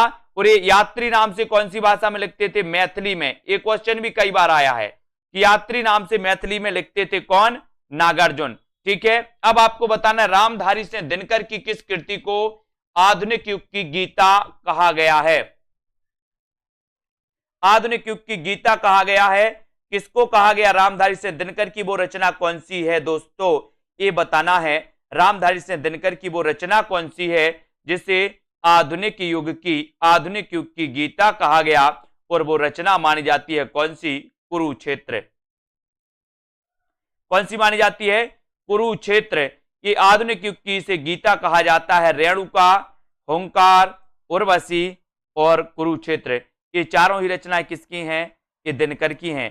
रेणुका भी दिनकर की है ना, हुंकार भी दिनकर की है, उर्वशी भी दिनकर की है, कुरुक्षेत्र भी दिनकर की है। लेकिन आधुनिक युग की गीता कहा जाता है किसे? कुरुक्षेत्र को, है ना। कुरुक्षेत्र को, रामधारी सिंह दिनकर की कृति कुरुक्षेत्र को आधुनिक युग की गीता कहा गया। उर्वशी इनकी प्रसिद्ध कृति है। दिनकर की कुछ रचनाओं में रेणुका, हुंकार, नील कुसुम, उर्वशी, सीपी और शंख, रश्मि लोक, आत्मा की आंखें, हिमालय का संदेश, कलिंग विजय और बुद्ध देववादी इनकी रचनाएं मानी जाती हैं। किसकी? दिनकर जी की। अगला क्वेश्चन है आयुष जी, हल्दी घाटी वीर रस प्रधान प्रबंध काव्य है तो कौन सा है? हल्दी घाटी वीर रस प्रधान प्रबंध काव्य है श्याम नारायण पांडे, नवीन, सोहनलाल द्विवेदी या फिर इनमें से कोई नहीं। हल्दी घाटी वीर रस प्रधान प्रबंध काव्य कौन सा है? 34। और हल्दी घाटी वीर रस प्रधान प्रबंध काव्य अगर आपसे पूछा गया है तब आपका हल्दी घाटी वीर रस प्रधान प्रबंध काव्य जो माना जाता है वो माना जाता है श्याम नारायण पांडे, है ना। श्याम नारायण पांडे, यानी कि ये नंबर आपको बोले श्याम को हल्दी, श्याम को क्या लग रही है? हल्दी लग रही है, तो हल्दी से हल्दी घाटी और श्याम से श्याम नारायण पांडे, है ना। तो उत्तर कहां चला जाता है? विकल्प नंबर एक की तरफ। ये नंबर अपना सही हो जाता है। हल्दी घाटी श्याम नारायण पांडे की कृति है। यह वीर रस प्रधान काव्य है और इनकी अन्य महत्वपूर्ण रचनाएं हैं जय हनुमान, है ना, तुमुल, रिमझिम, हल्दी घाटी तथा जौहर। ये मानी जाती है श्याम नारायण पांडे की रचनाएं। हल्दी घाटी तो याद रख लेना, ये तो पूछी जाती है। रामधारी सिंह दिनकर को किस कृति पर ज्ञानपीठ पुरस्कार प्राप्त हुआ दोस्तों? कौन सी कृति पे इन्हें ज्ञानपीठ पुरस्कार मिला था? दिनकर जी को उर्वशी के लिए, कुरुक्षेत्र के लिए, सामधैनी के लिए या फिर हुंकार के लिए? करिए चयन। प्रश्न क्रमांक है अपना, रामधारी सिंह दिनकर को किस कृति के लिए ज्ञानपीठ इन्हें मिला था? बताइए, चयन करिए सभी लोग, फटाफट से उत्तर बताते जाएं। जो भी साथी ने अभी तक दोस्तों सेल्फ स्टडी क्लासेस का ऐप डाउनलोड नहीं किया है वो प्लीज ऐप डाउनलोड कर लें और अपने अध्ययन को निरंतर बहुत अच्छा बना सकते हैं। ठीक है, अब आपको रामधारी सिंह दिनकर को बताना है कि किस कृति पर ज्ञानपीठ पुरस्कार इन्हें मिला था। ज्ञानपीठ पुरस्कार किन्हें मिला था, किस रचना के लिए मिला था, तो आपको वैसे भी पता है कि उर्वशी के लिए इन्हें मिला था 1972 में। उर्वशी के लिए इन्हें मिला था 1972 में, जो कि लगभग सभी लोगों को पता है। ठीक है, सभी को पता है, वेरी गुड। तो ये नंबर आपका बिल्कुल सही होगा। रामधारी सिंह दिनकर को उर्वशी नामक गीति नाट्य पर सर्वोच्च साहित्य पुरस्कार ज्ञानपीठ पुरस्कार प्राप्त हुआ, जो कि बहुत ही महत्वपूर्ण है। ठीक है, बहुत बढ़िया। और रामधारी सिंह दिनकर की रचनाओं की अगर जब भी बात होती है तो रचनाओं में कौन सी आती है दोस्तों, रचनाओं में रामधारी सिंह दिनकर की कुरुक्षेत्र, रेणुका, हुंकार, सामधेनी, है ना, रश्मि रति, नील कुसुम, हारे को हरिनाम, ये रचनाएं इनकी आती हैं। ठीक है, अब युगधारा के रचयिता आपको बताना है, युगधारा के रचयिता कौन है। युगधारा के रचयिता जल्दी से चयन करिए, युगधारा के रचयिता कौन माने जाते हैं। सुमित्रानंदन पंत जी, महादेवी वर्मा, केदारनाथ अग्रवाल या फिर नागार्जुन। युगधारा के रचयिता कौन है, बताइए। युगधारा, और अभी अपन ने पढ़ा भी है, क्या पढ़ा है कि सर युगधारा के जो रचयिता हैं वो रचयिता है कौन, नागार्जुन। इनका वास्तविक नाम क्या था, बोले सर वैद्यनाथ, है ना। ये मैथिली में किस नाम से लिखते थे, तो मैथिली में लिखते थे ये यात्री नाम से। ठीक है, ये भी सभी को पता है। तो उत्तर चला जाता है सी की तरफ। सी नंबर आपका बिल्कुल सही है। युगधारा, इनकी रचनाओं में युगधारा, सतरंगे पंखों वाली, है ना, प्यासी पथराई आंखें, भस्मांकुर, ठीक है, तालाब की मछलियां, तुमने कहा था, खिचड़ी विप्लव, देखा हमने, नागार्जुन की रचना, हजार हजार बाहों वाली रचना भी इन्हीं की है, पुरानी जूतियों का कोरस, नागार्जुन की प्रमुख काव्य कृतियां मानी जाती हैं दोस्तों, है ना। ये भस्मांकुर इनका एक क्या माना जाता है, खंड काव्य माना जाता है, खंड काव्य। ठीक है, इसको भी अपन को याद रख लेना, भस्मांकुर इनका खंड काव्य है दोस्तों, किसका, दिनकर अपने नागार्जुन जी का। अब यहां पर काव्य संग्रहों के साथ सुमिलित करना है, तो ये सुमिलित करना है आपको, कूट भी नीचे दिया है, कूट में से चयन करिए और सुमिलित करिए कि फूल नहीं रंग बोलते के रचनाकार कौन है, बुनी हुई रस्सी के रचनाकार कौन है, या फिर युगधारा के रचनाकार कौन है। जल्दी से बताइए सभी लोग, बुनी हुई रस्सी के रचनाकार कौन है, कमेंट में लिखिए। बुनी हुई रस्सी के रचनाकार कौन माने जाते हैं, कमेंट में आपको लिखना है। बुनी हुई रस्सी, और नागार्जुन की कौन सी कृति है, केदारनाथ अग्रवाल की कौन सी है, भवानी प्रसाद मिश्र की कौन सी कृति है। हाँ, माली भी इनका उपनाम है, दिनेश जी बिल्कुल सही, है ना। तो यहां पर आपका उत्तर चला जाएगा दोस्तों क्या, सी की तरफ। ठीक है, ठीक है, सी तरफ आपका बिल्कुल सही हो जाएगा। यानी कि दोस्तों नरेंद्र शर्मा का अपन ने देखा प्रवासी के गीत, ये है ना। नागार्जुन की अपन ने युगधारा पढ़ी है, केदारनाथ अग्रवाल की फूल नहीं रंग बोलते हैं, भवानी प्रसाद मिश्र की बुनी हुई रस्सी, है ना। तो इस प्रकार से अपना ये हो जाएगा। यहां पर देख लो सीधे सीधे, बोले सर, है ना, नरेंद्र शर्मा प्रवासी के गीत, नरेंद्र शर्मा की रचना प्रवासी के गीत है, नागार्जुन की रचना युगधारा है, केदारनाथ अग्रवाल फूल नहीं रंग बोलते हैं, ठीक है, भवानी प्रसाद मिश्र बुनी हुई रस्सी, और कुंवर नारायण आत्मजयी, आत्मजयी। ठीक है, बालकर्ण शर्मा नवीन का सर्वप्रथम प्रकाशित काव्य संग्रह है तो कौन सा है। बालकृष्ण शर्मा नवीन का हमें बताना है क्वासी, उर्मिला, रश्मि रेखा या फिर कुमकुम। यानी कि आपका 38 का आंसर बालकर्ण शर्मा नवीन का सर्वप्रथम प्रकाशित जो काव्य संग्रह है वो आपको बताना है, वो कौन सा है। सर्वप्रथम प्रकाशित बताना है, और अपन ने पढ़ा भी है कौन सा है सर्वप्रथम, क्वासी। 38 का आंसर बताना है आपको। और यहां पर आपका राइट आंसर हो जाएगा कुमकुम, है ना। बालकर्ण शर्मा नवीन का सर्वप्रथम प्रकाशित जो काव्य संग्रह है वो काव्य संग्रह है कुमकुम, यानी आपका उत्तर डी नंबर कुमकुम सही होगा। बालकर्ण शर्मा नवीन का प्रथम प्रकाशित जो कविता संग्रह है दोस्तों वो कुमकुम है ना। इसके अतिरिक्त नवीन के अन्य काव्य ग्रंथ उर्मिला, आपलक, रश्मि रेखा और क्वासी ये माने जाते। ठीक है, कौन सी रचना रामधारी सिंह दिनकर की नहीं है, रामधारी सिंह दिनकर की कौन सी रचना नहीं है, बताइए जल्दी से, कौन सी रचना नहीं है दिनकर जी की। चयन करेंगे सभी लोग, दिनकर जी की कौन सी रचना नहीं मानी जाती।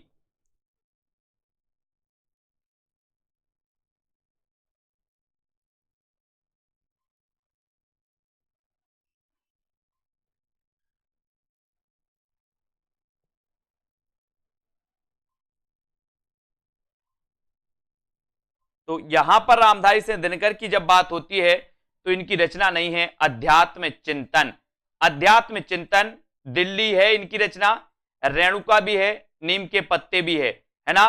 तो कौन सी नहीं है, अध्यात्म चिंतन नहीं है, यानी कि आपका ए नंबर दिनकर की रचना नहीं है ना। और हुंकार की बात करें तो हुंकार है, रसवंती भी है, कुरुक्षेत्र है, सामधैनी है, नील कुसुम है, दिल्ली है, ठीक है। ये सारी रचनाएं मानी जाती हैं दोस्तों। द्वंद्व गीत, रश्मि रथी, उर्वशी, परशुराम की प्रतीक्षा, है ना, हारे को हरिनाम, धूप और धुआं, है ना, ये सारी रचनाएं मानी जाती है। आत्मा की आंखें, नीम के पत्ते, नीम के पत्ते भी पूछी जाती है, ठीक है। नीम के पत्ते के रचनाकार कौन है। एक हथौड़े वाला घर में और हुआ किसकी पंक्ति है। एक हथौड़े वाला घर में और हुआ, ये पंक्ति किसकी है, ये पंक्ति बताना है। ये पंक्ति एक हथौड़ा वाला घर में और हुआ, ये किसकी पंक्ति है। उत्तर चला जाता है केदारनाथ अग्रवाल की।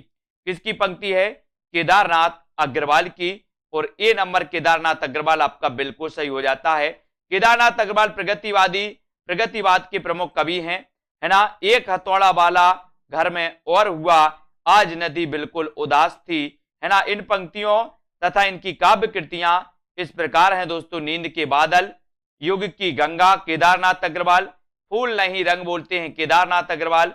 ये रचनाएं अपन को याद करना है, ठीक है। ये रचनाएं हमेशा पूछी जाती हैं। बढ़ते हैं अगले क्वेश्चन की ओर, अगले प्रश्न को देखते हैं। इनमें से कौन सा कवि प्रगतिवादी नहीं है। ये क्वेश्चन तो कई बार पूछे जाते हैं और प्रगतिवादी जो कवि हैं उनको आपको याद करना है। कौन सा प्रगतिवादी कवि नहीं है बताइए। केदारनाथ अग्रवाल नहीं है, भवानी प्रसाद मिश्र, त्रिलोचन या फिर शिवमंगल सिंह सुमन। प्रगतिवादी जो कवि हैं वो कौन नहीं है, ये प्रश्न आपको बताना है। कौन सा कवि प्रगतिवादी नहीं है। और इसका सही उत्तर होगा आपका कि जो प्रगतिवादी नहीं है वो कौन नहीं है, भवानी प्रसाद मिश्र, है ना। यानी कि आपका जो बी नंबर है वो बिल्कुल सही है, ठीक है। भवानी प्रसाद मिश्र आपका सही हो जाएगा दोस्तों। हरि भवानी शकुन करे, शेर नरे रघुधर्म करे। ये भवानी प्रसाद प्रयोगवादी कवि माने जाते हैं, है ना। तो केदारनाथ अग्रवाल, वासुदेव सिंह, त्रिलोचन, शिवमंगल सिंह सुमन ये प्रगतिवादी कवि माने जाते हैं, जबकि भवानी प्रसाद मिश्र ये प्रयोगवादी कवि हैं, है ना। और ये दूसरे तार सप्तक से जुड़े हुए थे। कौन, भवानी प्रसाद मिश्र, है ना। अब यहां पर बढ़ते हैं, कृतियों तथा कृतिकारों को सुमेलित करना है ईश्वर की अध्यक्षता में। और कबूतर, है ना, कबूतर आत्महत्या के विरुद्ध और जलसाघर, ये रचनाएं कौन सी हैं, ये रचनाएं किसकी हैं, ये आपको सुमेलित करना है। तो करिए सुमेलित। ईश्वर की अध्यक्षता, ये रचना किसकी है। या फिर अब कबूतर या फिर आत्महत्या के विरुद्ध या जलसाघर। और यहां पर आपका बिल्कुल सही आंसर होगा कि ईश्वर की अध्यक्षता में लीलाधर जगूड़ी, है ना। कबूतर के रचनाकार उदय प्रकाश, आत्महत्या के रघुवीर सहाय, जलसाघर के रचनाकार श्रीकांत और सतरंगे पंखों वाली ये नागार्जुन। अब आपसे अगर पूछा जाए कि ईश्वर की अध्यक्षता में की रचनाकार कौन है, लीलाधर जगूड़ी हैं। कबूतर के रचनाकार कौन है, उदय प्रकाश हैं। आत्महत्या के विरुद्ध के रचनाकार कौन है, रघुवीर सहाय, है ना। जलसाघर के रचनाकार कौन है, तो श्रीकांत हैं। सतरंगे पंखे वाली की रचना किसने की, तो वो की नागार्जुन ने। ये रचनाएं आपको याद करना है, ये हमेशा पूछी जाएंगी। हालाबाद के प्रवर्तक कौन है, ये क्वेश्चन तो अभी पूछा गया था पंजाब मास्टर गाइडर में। हालाबाद के प्रवर्तक कौन है बताइए। कौन माने जाते हैं दोस्तों, मासलवाद और हालाबाद ये दो चले थे। अब मासलवाद तो आपको पता है रामेश्वर शुक्ल अंचल हैं, लेकिन हालाबाद आपसे पूछा गया तो हालाबाद के प्रवर्तक कौन है? नरेंद्र शर्मा, रामेश्वर शुक्ल अंचल, जगदीश गुप्त या फिर हरिवंश राय बच्चन। हालाबाद के प्रवर्तक कौन माने जाते हैं? ये उत्तर आपको चयन करना है, सभी लोग चयन करेंगे उत्तर को। हालाबाद के प्रवर्तक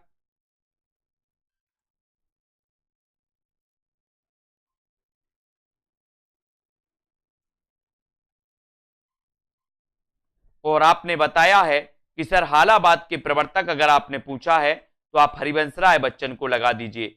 हरिवंश राय बच्चन ये हालाबाद के प्रवर्तक हैं। अब इनके बारे में इनकी जो रचनाएं पूछी जाती हैं दोस्तों हरिवंश राय बच्चन की, मधुबाला, मधुशाला, रस कलश, ये पूछी जाती हैं, है ना। और दोस्तों ये हालाबाद के प्रवर्तक माने जाते हैं, है ना। इन्हें छई रोमांस का कवि भी कहा जाता है या प्रेम और मस्ती का काव्य भी इन्हें कहा जाता है, इनके काव्य को, ठीक है। इनको भी याद रख लेना, ठीक है। और दोस्तों ये जो हालाबाद के प्रवर्तक हैं वो कौन है? तो वो हैं हरिवंश राय बच्चन। मासलबाद के प्रवर्तक कौन है? तो मासलबाद के प्रवर्तक माने जाते हैं रामेश्वर शुक्ल अंचल।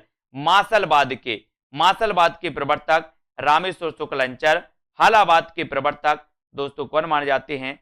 हालाबाद के माने जाते हैं अपने हरिवंश राय बच्चन, है ना। दिनकर की रचनाओं का सही अनुक्रम रेखांकित कीजिए। ओंकार, रेणुका, रसवंती, उर्वशी, इनका क्रम आपको बताना है। और दोस्तों आपको क्या करना है, आपको जिन भी साथियों ने अभी तक ऐप डाउनलोड नहीं किया सेल्फ स्टडी क्लासेस का ऐप, अगर आप डाउनलोड नहीं कर पाए हैं तो ऐप को डाउनलोड कर लें, ठीक है। ऐप को आप डाउनलोड कर लेते हैं दोस्तों तो आपको वहां पर हिंदी साहित्य का संपूर्ण कोर्स लॉन्च किया गया, जिसकी फीस दोस्तों, है ना,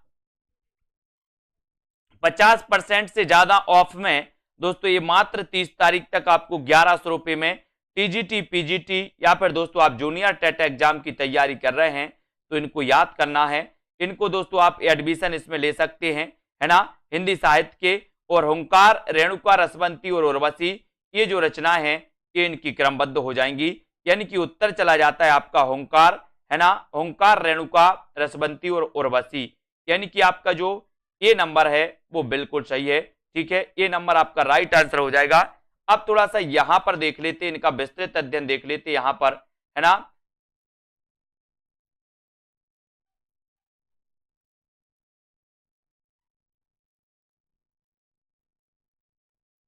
ठीक है, इसको थोड़ा सा अपन देखते हैं,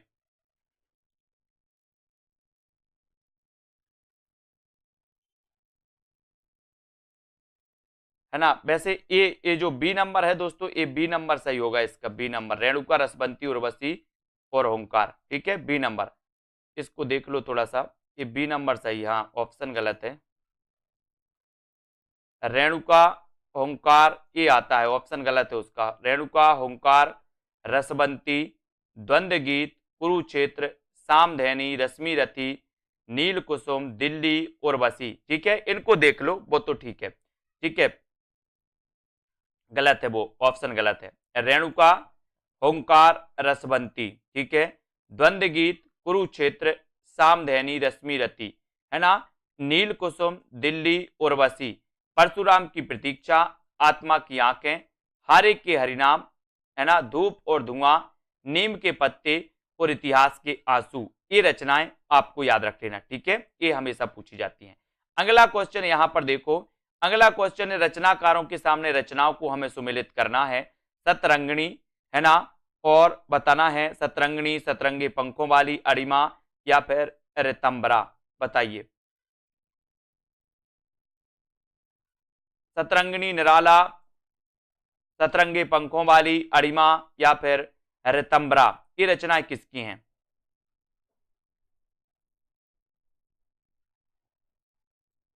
तो ये रचनाएं आपसे पूछी जाएंगी दोस्तों, तो यहां पर अपन सीधे सीधे देखो, सतरंगिनी रचना तो किसकी है? हरिवंश राय बच्चन की। सतरंगे पंखों वाली रचना किसकी है? नागार्जुन की, ठीक है। अड़िमा के रचनाकार कौन है? सूर्यकांत त्रिपाठी, निराला। रितंबरा रचना किसकी है? केदारनाथ अग्रवाल की। और हम बिस्पाई जन्म के, बाल कृष्ण शर्मा, ठीक है। सतरंगिनी आपसे पूछा जाएगा, बोले हरिवंश राय बच्चन सतरंगिनी, है ना। बोले हरि ने सतरंगी दुनिया बनाई है, बनाई कि नहीं बनाई? सतरंगी दुनिया किसने बनाई? आपने बनाई कि हरि ने बनाई? बोले सर हरि ने बनाई, तो हरिवंश राय बच्चन ठीक है। सतरंगे पंखों वाली को कौन खा गया? बोले सतरंगे पंखों वाली को नांग खा गया, नांग खा गया तो नागार्जुन। ठीक है। अरिमा किसकी है? अरिमा सूर्यकांत त्रिपाठी निराला, निराला की है, इसको याद रखो। ऋतंबरा के रचनाकार कौन है?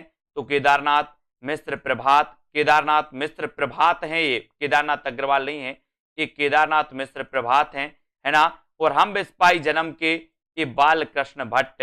बोले हम तो विष भी डाल देते, बोले सर हम तो जन्म से बालों में विष डाल रहे हैं, बाल कृष्ण भट्ट बाल में डाल रहे विष, है ना, तो ये विष डाल रहे हैं बाल में, तो बाल कृष्ण भट्ट हम बिस्पाई जन्म के, है ना।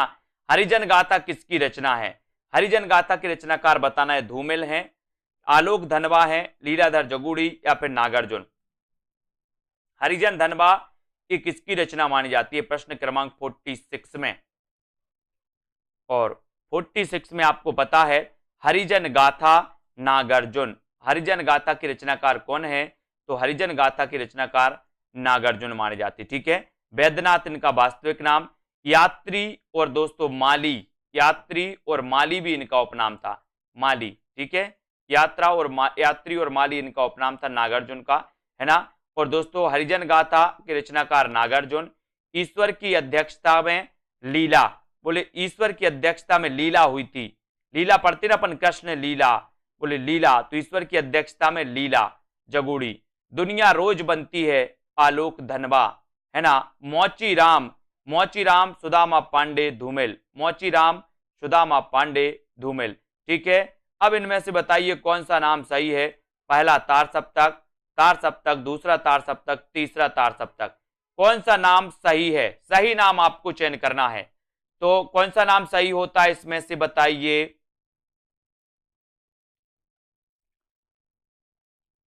कौन सा नाम सही होगा?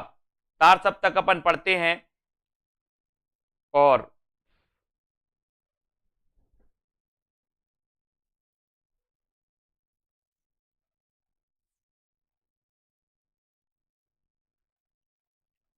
है ना, तो इसमें आपका सही हो जाएगा दोस्तों ये तार सप्तक, तार सप्तक इसमें सही है ना। बाकी दूसरा तीसरा सप्तक, चौथा सप्तक ये भी सही है, दूसरा तार सप्तक, तीसरा तार सप्तक, लेकिन इसमें दोस्तों ये जो गलत है, पहला तार सप्तक गलत है। ठीक है। यहां पर ऐसा क्वेश्चन पूछा जाता कौन सा सही नहीं है, सही नहीं है तो पहला तार सप्तक सही नहीं है, बाकी दूसरा तो तार सप्तक है ही, तीसरा है, चौथा है ना। तो तार सप्तक दोस्तों ये तार सप्तक सही हो जाएगा सी नंबर। दूसरा तार सप्तक 51, तीसरा सप्तक 59, चौथा सप्तक 79। इन सभी तार सप्तकों का संपादन सच्चिदानंद हीरानंद वात्स्यायन अज्ञे ने किया था। ठीक है। तो अज्ञे के बारे में आपको पता ही है, प्रथम द्वितीय तृतीय ये तार सप्तक इन्होंने याद रखे थे। ठीक है। अब यहाँ पर पढ़ते हैं ए नंबर पढ़ते हैं। यहाँ पर ये प्रभात फेरी के रचनाकार कौन है? सीधा सीधा इनको देख लेते हैं, इनको थोड़ा सा पढ़ लेते हैं। मधुलिका की रचनाकार कौन है? तो रामेश्वर शुक्ल अंचल है। प्रभात फेरी किसकी रचना है? नरेंद्र शर्मा की है प्रभात फेरी। प्रणभंग की रचनाकार कौन है? रामधारी सिंह दिनकर, है ना। काठमांडू की पहली सांझ शिवमंगल सिंह सुमन। मौर्य विजय की रचनाकार कौन है? सियाराम शरण गुप्त। अब आपसे पूछा जाएगा मधुलिका के रचनाकार कौन है, आप क्या बताओगे? रामेश्वर शुक्ल अंचल है। प्रभात फेरी ये किसकी रचना है? नरेंद्र शर्मा की। प्रणभंग रामधारी सिंह दिनकर, है ना। काठमांडू की पहली सांझ शिवमंगल सिंह सुमन। मौर्य विजय की रचनाकार कौन है? तो सियाराम शरण गुप्त। ठीक है। अगला क्वेश्चन इस प्रकार से आपको बताना है कि रचनाएं किस किस की है। मौर्य विजय की रचनाकार कौन है? राखी की चुनौती किसकी रचना है? ठीक है। और दोस्तों राष्ट्रीय तरंग ये किसकी है? या फिर विप्लव, है ना, या फिर सतरंगे पंखों वाली, ये रचनाएं किसकी हैं? इन रचनाओं को आपको बताना है, तो ये रचनाएं किसकी मानी जाती हैं। तो इन रचनाओं को भी अपन फिर से सीधा सीधा देखेंगे। ये रचनाएं यहां से पढ़ना है अपन को कि सियाराम शरण गुप्त की तो मौर्य विजय, है ना। बालकृष्ण शर्मा की विप्लव गायन, विप्लव गायन की रचनाकार कौन है? बालकृष्ण शर्मा नवीन। ठीक है। राखी की चुनौती किसकी रचना है? सुभद्रा कुमारी चौहान। राखी की चुनौती। राष्ट्रीय तरंग की रचनाकार कौन है? गया प्रसाद शुक्ल स्नेही। और सतरंगे पंखों वाली ये रचना किसकी है? तो ये रचना है दोस्तों नागार्जुन की। ठीक है। तो मौर्य विजय सियाराम शरण गुप्त, विप्लव गायन बालकृष्ण शर्मा नवीन, राखी की चुनौती सुभद्रा कुमारी चौहान, राष्ट्रीय तरंग गया प्रसाद शुक्ल स्नेही और सतरंगे पंखों वाली को कौन खा गया? बोले सर नाग। तो नागार्जुन आपका बिल्कुल सही हो जाएगा। ठीक है, 9 बजे, रोज 9 बजे क्लास होती है दोस्तों, आपकी 40 मिनट की क्लास होती है।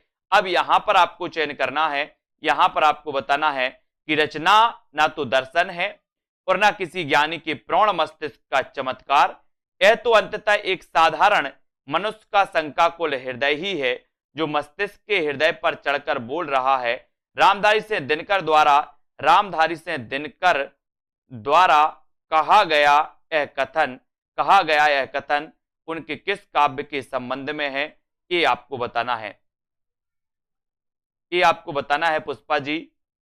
50 का आंसर आपको बताना है। सभी लोग बताइए।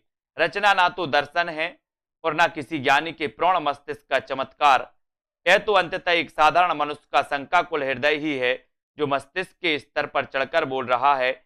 रामधारी से दिनकर द्वारा कहा गया यह कथन उनके किस काव्य के संबंध में है? तो किस काव्य के संबंध में है दोस्तों? ये जो है ये कुरुक्षेत्र के संबंध में है। ठीक है, कुरुक्षेत्र, रश्मि रथी, उर्वशी और दोस्तों परशुराम की प्रतीक्षा। ठीक है, ये रचना इनकी मानी जाती है। रचना ना तो दर्शन है ना किसी ज्ञानी के प्रौढ़ मस्तिष्क का चमत्कार, यह तो अंततः एक साधारण मनुष्य का शंकाकुल क्या है? हृदय है, शंकाकुल हृदय है। ये दोस्तों कुरुक्षेत्र से संबंधित है, रामधारी सिंह दिनकर की रचना है। रामधारी सिंह दिनकर की रचनाओं में रेणुका 1935 सबसे पहले रेणुका आती है, ओंकार आती है फिर 1939 में, रसवंती, द्वंद्व गीत, कुरुक्षेत्र, सामधैनी, रश्मि रति, नील कुसुम, दिल्ली, है ना, उर्वशी, परशुराम की प्रतीक्षा, आत्मा की आंखें, हरि को हरिनाम, है ना, धूप और धुआं, नीम के पत्ते, इतिहास के आंसू इत्यादि ये रचनाएं। अब आपको क्रमबद्ध यहां पर बताना है, क्रमबद्ध चयन करना है साथियों। जन्म काल के आधार पर निम्नलिखित कवियों का सही अनुक्रम बताइए।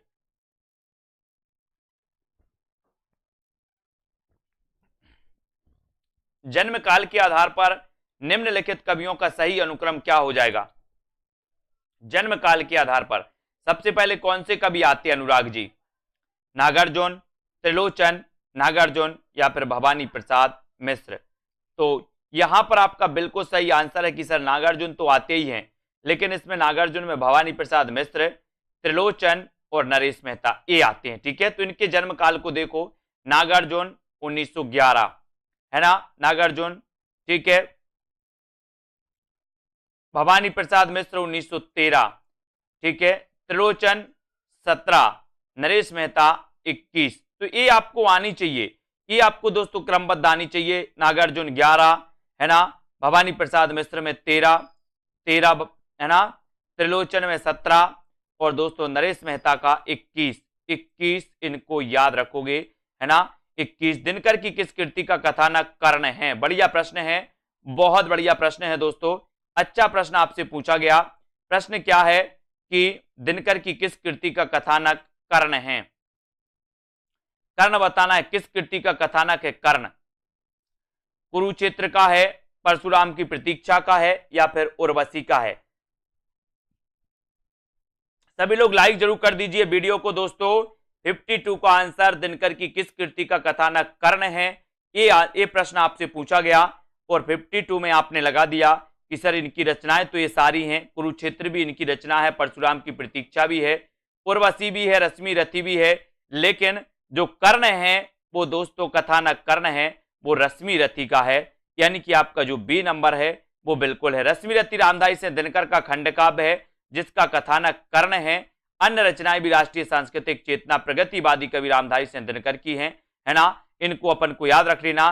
प्रगतिशील लेखक संघ की स्थापना लंदन में किसके प्रयत्न से हुई थी? बताइए किसके प्रयत्न से हुई थी लंदन में? लंदन में ये चयन आपको करना है, प्रगतिशील लेखक संघ की स्थापना दोस्तों लंदन में किसके प्रयासों से हुई थी, ये आपको बताना है। प्रश्न क्रमांक 53 का आंसर आपको चयन करना है और प्रगतिशील लेखक संघ की स्थापना लंदन में किसके प्रयत्न से हुई थी? तो वो प्रयत्न है दोस्तों अपना सी नंबर, मुल्कराज आनंद व सज्जाद जहीर, है ना, मुल्कराज आनंद व सज्जाद जहीर के प्रयासों से हुई थी, यानी कि सी नंबर। कब हुई थी दोस्तों? 1935 में, 1935 में, ठीक है। फिर भारत में कब हुई थी? 1936 में, है ना। लखनऊ में इसका पहला क्या हुआ था? अधिवेशन हुआ था। पहले अध्यक्ष कौन थे इसके? तो इसके पहले अध्यक्ष थे कौन? प्रेमचंद। ये सभी को पता होगा, ठीक है, ये सभी को पता है, बहुत बढ़िया। तो अब यहां पर अपन देखते हैं दोस्तों इसके बारे में कि 1935 में लगभग फ्रांस की राजधानी पेरिस में एम फास्टर्स के नेतृत्व में प्रोग्रेसिव राइटर्स एसोसिएशन की स्थापना हुई थी। इसी तर्ज पर भारत के मुल्कराज आनंद एवं सज्जाद जहीर ने दोस्तों क्या किया था? सज्जाद जहीर, है ना, भारत के डॉक्टर मुल्कराज आनंद एवं सज्जाद जहीर ने ब्रिटिश राजधानी लंदन में प्रगतिशील लेखक संघ की स्थापना की थी। प्रगतिवादी काव्य सृष्टि है, प्रगतिवादी काव्य सृष्टि आपको बताना है कैसी है। दार्शनिक है, वर्ग चेतना प्रधान है, व्यक्तिक यथार्थ या फिर यथा स्थितिवादी है। प्रगतिवादी काव्य सृष्टि कैसी मानी जाती है? कमेंट में आपको लिखना है। वीडियो को लाइक और शेयर जरूर करना है। 10 बजे एग्जाम पर यूट्यूब चैनल में दोस्तों एक क्लास आती है आपके लिए हिंदी साहित्य की, वो भी आप अटेंड कर सकते हो। सेल्फ स्टडी क्लासेस का ऐप अभी तक डाउनलोड अगर नहीं किया है तो आज ही सेल्फ स्टडी क्लासेस का ऐप डाउनलोड कर लें, है ना। और प्रगतिवादी काव्य सृष्टि है तो वो कौन सी है? वर्ग चेतना प्रधान, यानी कि आपका जो बी नंबर वर्ग चेतना प्रधान है वो बिल्कुल सही हो जाएगा, ठीक है, बी नंबर आपका सही हो जाएगा। और दोस्तों 1 तारीख से यानी कि 1 अप्रैल से लॉन्च होने वाला है टीजीटी पीजीटी का मॉडल पेपर। मॉडल पेपर यानी कि जिसमें 125 प्रश्न होंगे, 125 में व्याकरण के भी प्रश्न होंगे, हिंदी साहित्य के भी प्रश्न होंगे, संस्कृत के भी प्रश्न होंगे। तो कुल मिला के 125 प्रश्नों का जो मॉडल पेपर टीजीटी पीजीटी में आता है वो लॉन्च होने वाला है 1 अप्रैल से, ठीक है, 1 अप्रैल से लॉन्च होगा। तो जिन भी साथियों को लेना है, शुरुआत में विशेष छूटें भी रहेंगी जैसी भी रहें, है ना। इनमें से कौन सी रचना केदारनाथ अग्रवाल की नहीं है? तो आपको पता है, बोले सर केदारनाथ अग्रवाल की बात करोगे तो युग की गंगा इनकी रचना है ना। नींद के बादल भी इनकी रचना है, ये भी आपको याद रख लेना है, ठीक है, याद रख लेना है,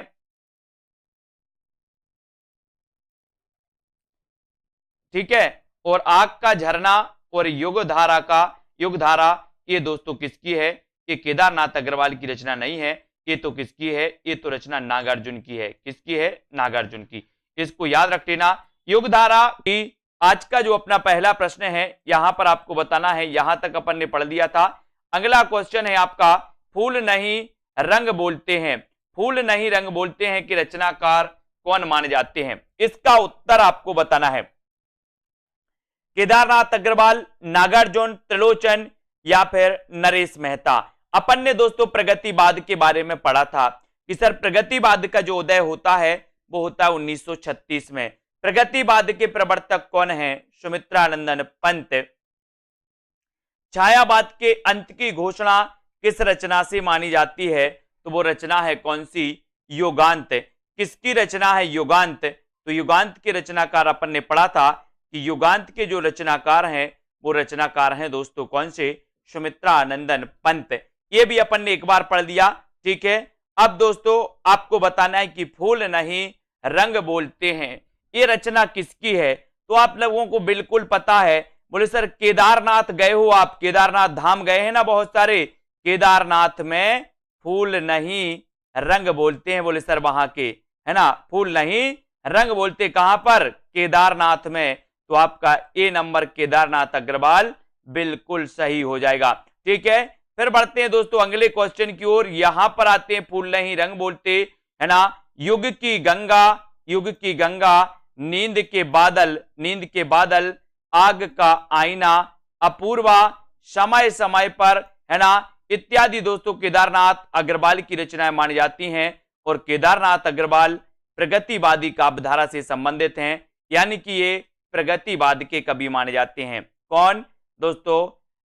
अग्रवाल, केदारनाथ अग्रवाल, ठीक है। बात करें दोस्तों नागार्जुन की, तो नागार्जुन की रचनाओं में युगधारा, सतरंगे पंखों वाली, प्यासी पथराई आंखें, भस्मांकुर, तुमने कहा था, ये सभी रचनाएं किसकी हैं? नागार्जुन की मानी जाती हैं, ठीक है। बात करें दोस्तों मिट्टी की बारात, तो मिट्टी की बारात 2 लोगों ने रचना की दोस्तों इस नाम से, है ना। आपको पता है मिट्टी की बारात, कभी आपसे पूछा जाए कि मिट्टी के बारात के रचनाकार कौन है, तो दोस्तों दो कवि कौन कौन से हैं? एक कवि हैं त्रिलोचन, दूसरे कवि हैं शिवमंगल सिंह सुमन। तो मिट्टी की बारात 2 कवियों की रचनाएं हैं जिनको आपको याद रख लेना है। ठीक है, अब दोस्तों निशा निमंत्रण की रचनाकार आपको बताना है। निशा निमंत्रण की रचनाकार कौन है? कई बार एक क्वेश्चन आता है, इस क्वेश्चन के लिए हमें तैयार रहना है। बात करना है निशा निमंत्रण की, है ना। तो जब निशा होती है दोस्तों तो हम क्या करते हैं, बोले हम हरि का भजन करते हैं। निशा के समय हरि का भजन करते हैं। तो ये निशा निमंत्रण की रचनाकार कौन हो जाएंगे? हरिवंश राय बच्चन होंगे या फिर वीरेंद्र मिश्र होंगे, है ना। तो यहां पर आपको बिल्कुल सही है। बोले सर जैसे ही निशा होती है हम हरि को निमंत्रण देते हैं, हरि की आरती करते हैं, है ना, हरि यानी कि भगवान की। तो ये हरिवंश राय बच्चन, यानी आपका उत्तर विकल्प नंबर जो बी है वो बिल्कुल सही हो जाएगा। ठीक है, प्रणय मूलक व्यक्तिक काव्यधारा के अंतर्गत प्रेम और मस्ती की कविताएं लिखने वाले हरिवंश राय बच्चन। निशा निमंत्रण इनकी एक रचना है। मधुशाला, मधुबाला, मधु कलश, मिलानी आमनी, एकांत संगीत, प्रणय पत्रिका, सतरंगनी, है ना। ये सारी रचनाएं दोस्तों इनकी मानी जाती हैं। और आपको पता है एक क्वेश्चन और इनसे पूछा जाता है कि हालाबाद के प्रवर्तक कौन है। हालाबाद के प्रवर्तक आपसे पूछा जाता है, हालाबाद के प्रवर्तक कौन है। फिर पूछा जाता है मासलवाद के प्रवर्तक कौन है ना। तो आपको याद रख लेना, हालाबाद के प्रवर्तक हरिवंश राय बच्चन, मासलवाद के प्रवर्तक रामेश्वर शुक्ल अंचल, है ना। ये चीज भी याद रख लेना। और दोस्तों जो हरिवंश राय बच्चन हैं इनकी आत्मकथा क्या भूलूं क्या याद करूं, है ना, ये आपने पढ़ी होगी, 4 भागों में प्रकाशित है और कई बार ये पूछी गई है ना। तो हिंदी साहित्य में मार्क्सवादी चेतना की अभिव्यक्ति जिस काव्यधारा में देखने को मिलती है उस धारा को क्या कहा जाता है? आपको बताना है। प्रगतिवादी, प्रयोगवादी, जनवाद या फिर कविता। अगर आपने अभी तक self study classes app download नहीं किया है तो देर ना करें दोस्तों, अभी self study classes app download करें। और मार्क्सवाद की जब भी बात होती है तो हम बात करते हैं प्रगतिवाद की, है ना। प्रगतिवाद दोस्तों आपको पता है कि मार्क्सवाद यानी कि दोस्तों समाजवाद, साम्यवाद से प्रभावित माना जाता है। ये आपको याद रख लेना। हम पढ़ते हैं कि राजनीति में जो मार्क्सवाद है ना, या साम्यवाद है, वही दोस्तों साहित्य में क्या है? प्रगतिवाद है। प्रगतिवाद के प्रवर्तक पंत को माना जाता है। प्रगतिवाद दोस्तों आपको पता है कि इसमें यथार्थता का चित्रण मिलता है। इस प्रगतिवादी जो रचनाएं होती हैं उन्होंने दोस्तों यथार्थ का वर्णन किया है, उन्होंने कल्पना के आधार पर रचनाएं नहीं की, है ना। हिंदी साहित्य में मार्क्सवादी चेतना की अभिव्यक्ति प्रगतिवादी काव्यधारा के रूप में देखने को मिलती है। और प्रगतिवादी काव्य की मूल चेतना कार्ल मार्क्स के द्वंद्वात्मक भौतिकवाद से दोस्तों अनुप्राणित है। और मार्क्स की भौतिकवादी विचारधारा का प्रभाव हिंदी के उन साहित्यकारों पर पड़ा जो सामाजिक यथार्थ तथा शोषण के विरुद्ध विचारों को साहित्य में अभिव्यक्त करने के क्या थे? पक्षपाती थे, है ना। ये भी आपको याद रखना है दोस्तों इसके बारे में। और अगला क्वेश्चन यहां पर बताना है कि मधुशाला का प्रकाशन वर्ष क्या है। आपको पता है दोस्तों 1936 में भारत के लखनऊ में, कहां पर? लखनऊ में एक दोस्तों लेखक संघ की स्थापना हुई थी। तो वो लेखक संघ की स्थापना हुई थी दोस्तों कब? 1936 में। इसकी प्रथम अध्यक्षता की थी किसने? प्रेमचंद ने। ये भी आपको याद रख लेना। और मधुशाला का प्रकाशन वर्ष आपको बताना। सबसे पहले तो ये चीज आपको पता होनी चाहिए कि मधुशाला के दोस्तों रचनाकार कौन है ना। तो मधुशाला के जो रचनाकार माने जाते हैं मधुशाला, मधुबाला, मधु कलश, निशा निमंत्रण, है ना। ये सभी जो रचनाकार इनके माने जाते हैं नितिका जी, वो कौन माने जाते हैं? वो माने जाते हैं हरिवंश राय बच्चन। ठीक है, हरिवंश राय बच्चन को हालाबाद का प्रवर्तक माना जाता है। ये भी आपको याद रख लेना, है ना। हरिवंश राय बच्चन दोस्तों इनके बारे में आपको याद रख लेना, हरिवंश राय बच्चन के बारे में। और इनकी मधुशाला रचना 1935 की है। 1935 यानी कि आपका उत्तर हो जाता है विकल्प नंबर 1। और जब 1935 की बात आती है तो आपको याद रख लेना कि सर 1935 में एक महाकाव्य लिखा गया था।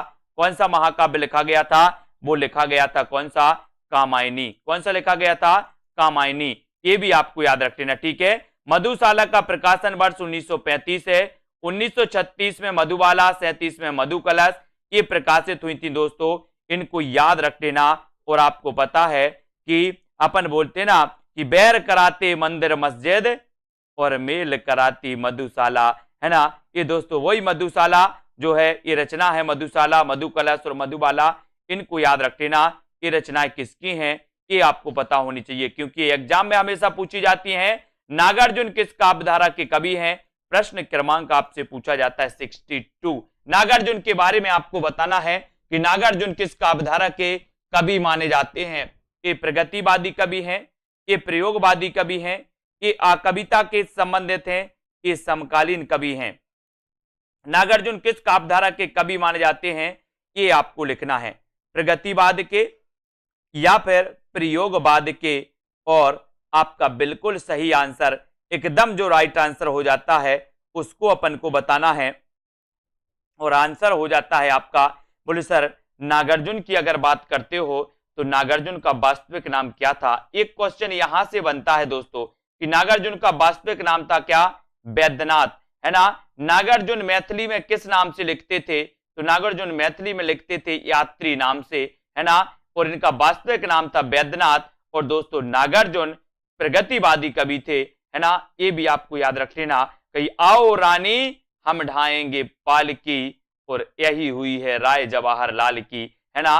नागार्जुन, केदारनाथ अग्रवाल, रांगे राघव, शिव मंगल सिंह सुमन, त्रिलोचन, भारत भूषण अग्रवाल, सोम ठाकुर, नीरज बलबीर सिंह, है ना, आदि प्रगतिवादी कवि माने जाते हैं दोस्तों। इनको अपन को याद रख लेना।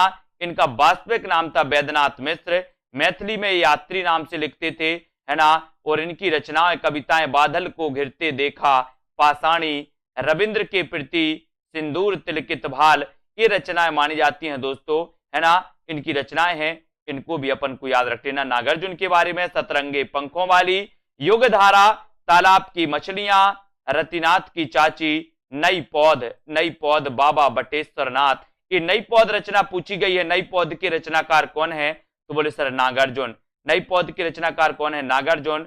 बाबा बटेश्वर नाथ ये किसकी रचना है? तो ये नागार्जुन की मानी जाती है। अगला क्वेश्चन है, शोषक वर्ग के प्रति घृणा का भाव किस युग की कविता की मुख्य प्रवृत्ति रही है? शोषक वर्ग के प्रति घृणा के भाव ये आपको बताना है दोस्तों, किस वर्ग किस युग की कविता की प्रमुख प्रवृत्ति रही है।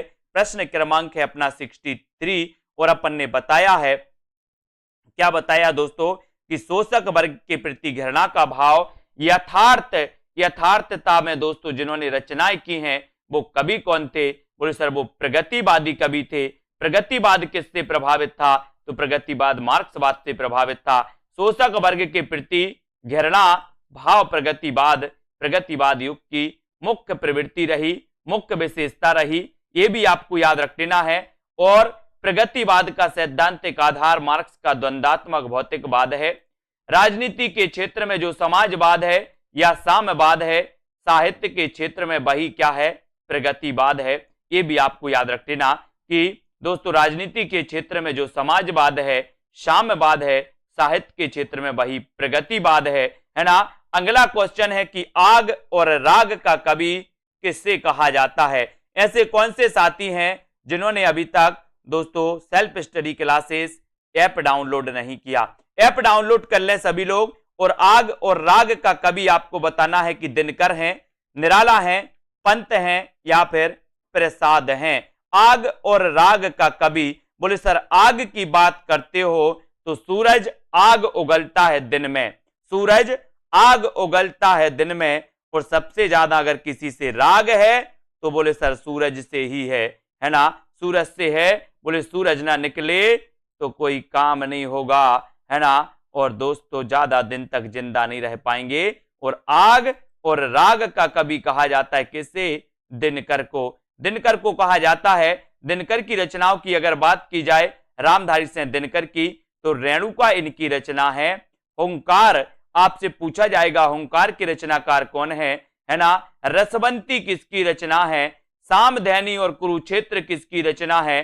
परशुराम की प्रतीक्षा लंबी कविता किसकी है? दोस्तों ये रचना किसकी है? रश्मि रति उर्वशी के रचनाकार कौन है? हारे को हरिनाम, है ना, ये रचना किसकी है? तो आपको बताना है कि सर ये रचना है किसकी? दिनकर जी की। दिनकर जी की मानी जाती है। निराला की प्रमुख रचनाओं की बात करें तो अनामिका, अनामिका, परिमल, गीतिका, तुलसीदास, कुकुरमुत्ता और नए पत्ते, ये रचनाएं आपको याद रख लेना है। ठीक है, जयशंकर प्रसाद की रचनाओं की बात करें तो उर्वशी। दोस्तों यहां कंफ्यूज नहीं होना, मैं आपको कई बार बताता हूं कि उर्वशी एक रचना जयशंकर प्रसाद की भी है और उर्वशी एक रचना दिनकर की भी है। इनकी दोस्तों 1909 की रचना मानी जाती है जयशंकर प्रसाद की, जबकि उर्वशी रचना एक दिनकर की है 1961 की। ठीक है, तो ये उर्वशी रचनाओं को अपन याद करेंगे। वन मिलन की रचनाकार जयशंकर प्रसाद हैं, कानन कुसुम की रचनाकार जयशंकर प्रसाद हैं, प्रेम पथक भी जयशंकर प्रसाद की है, चित्राधार और कामायनी भी रचना जयशंकर प्रसाद की मानी जाती है। चित्राधार भी याद रख लेना दोस्तों, चित्राधार जयशंकर प्रसाद, है ना।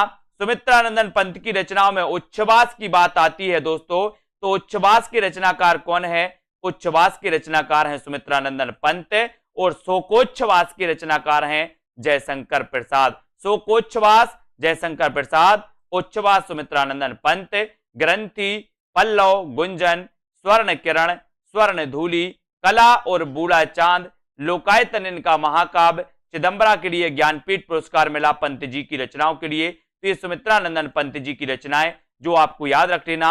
ये रचना इनकी स्वर्ण किरण, स्वर्ण धूलि, अरविंद दर्शन से प्रभावित है ना। कला और बूढ़ा चांद के लिए 1960 में साहित्य अकादमी पुरस्कार मिला।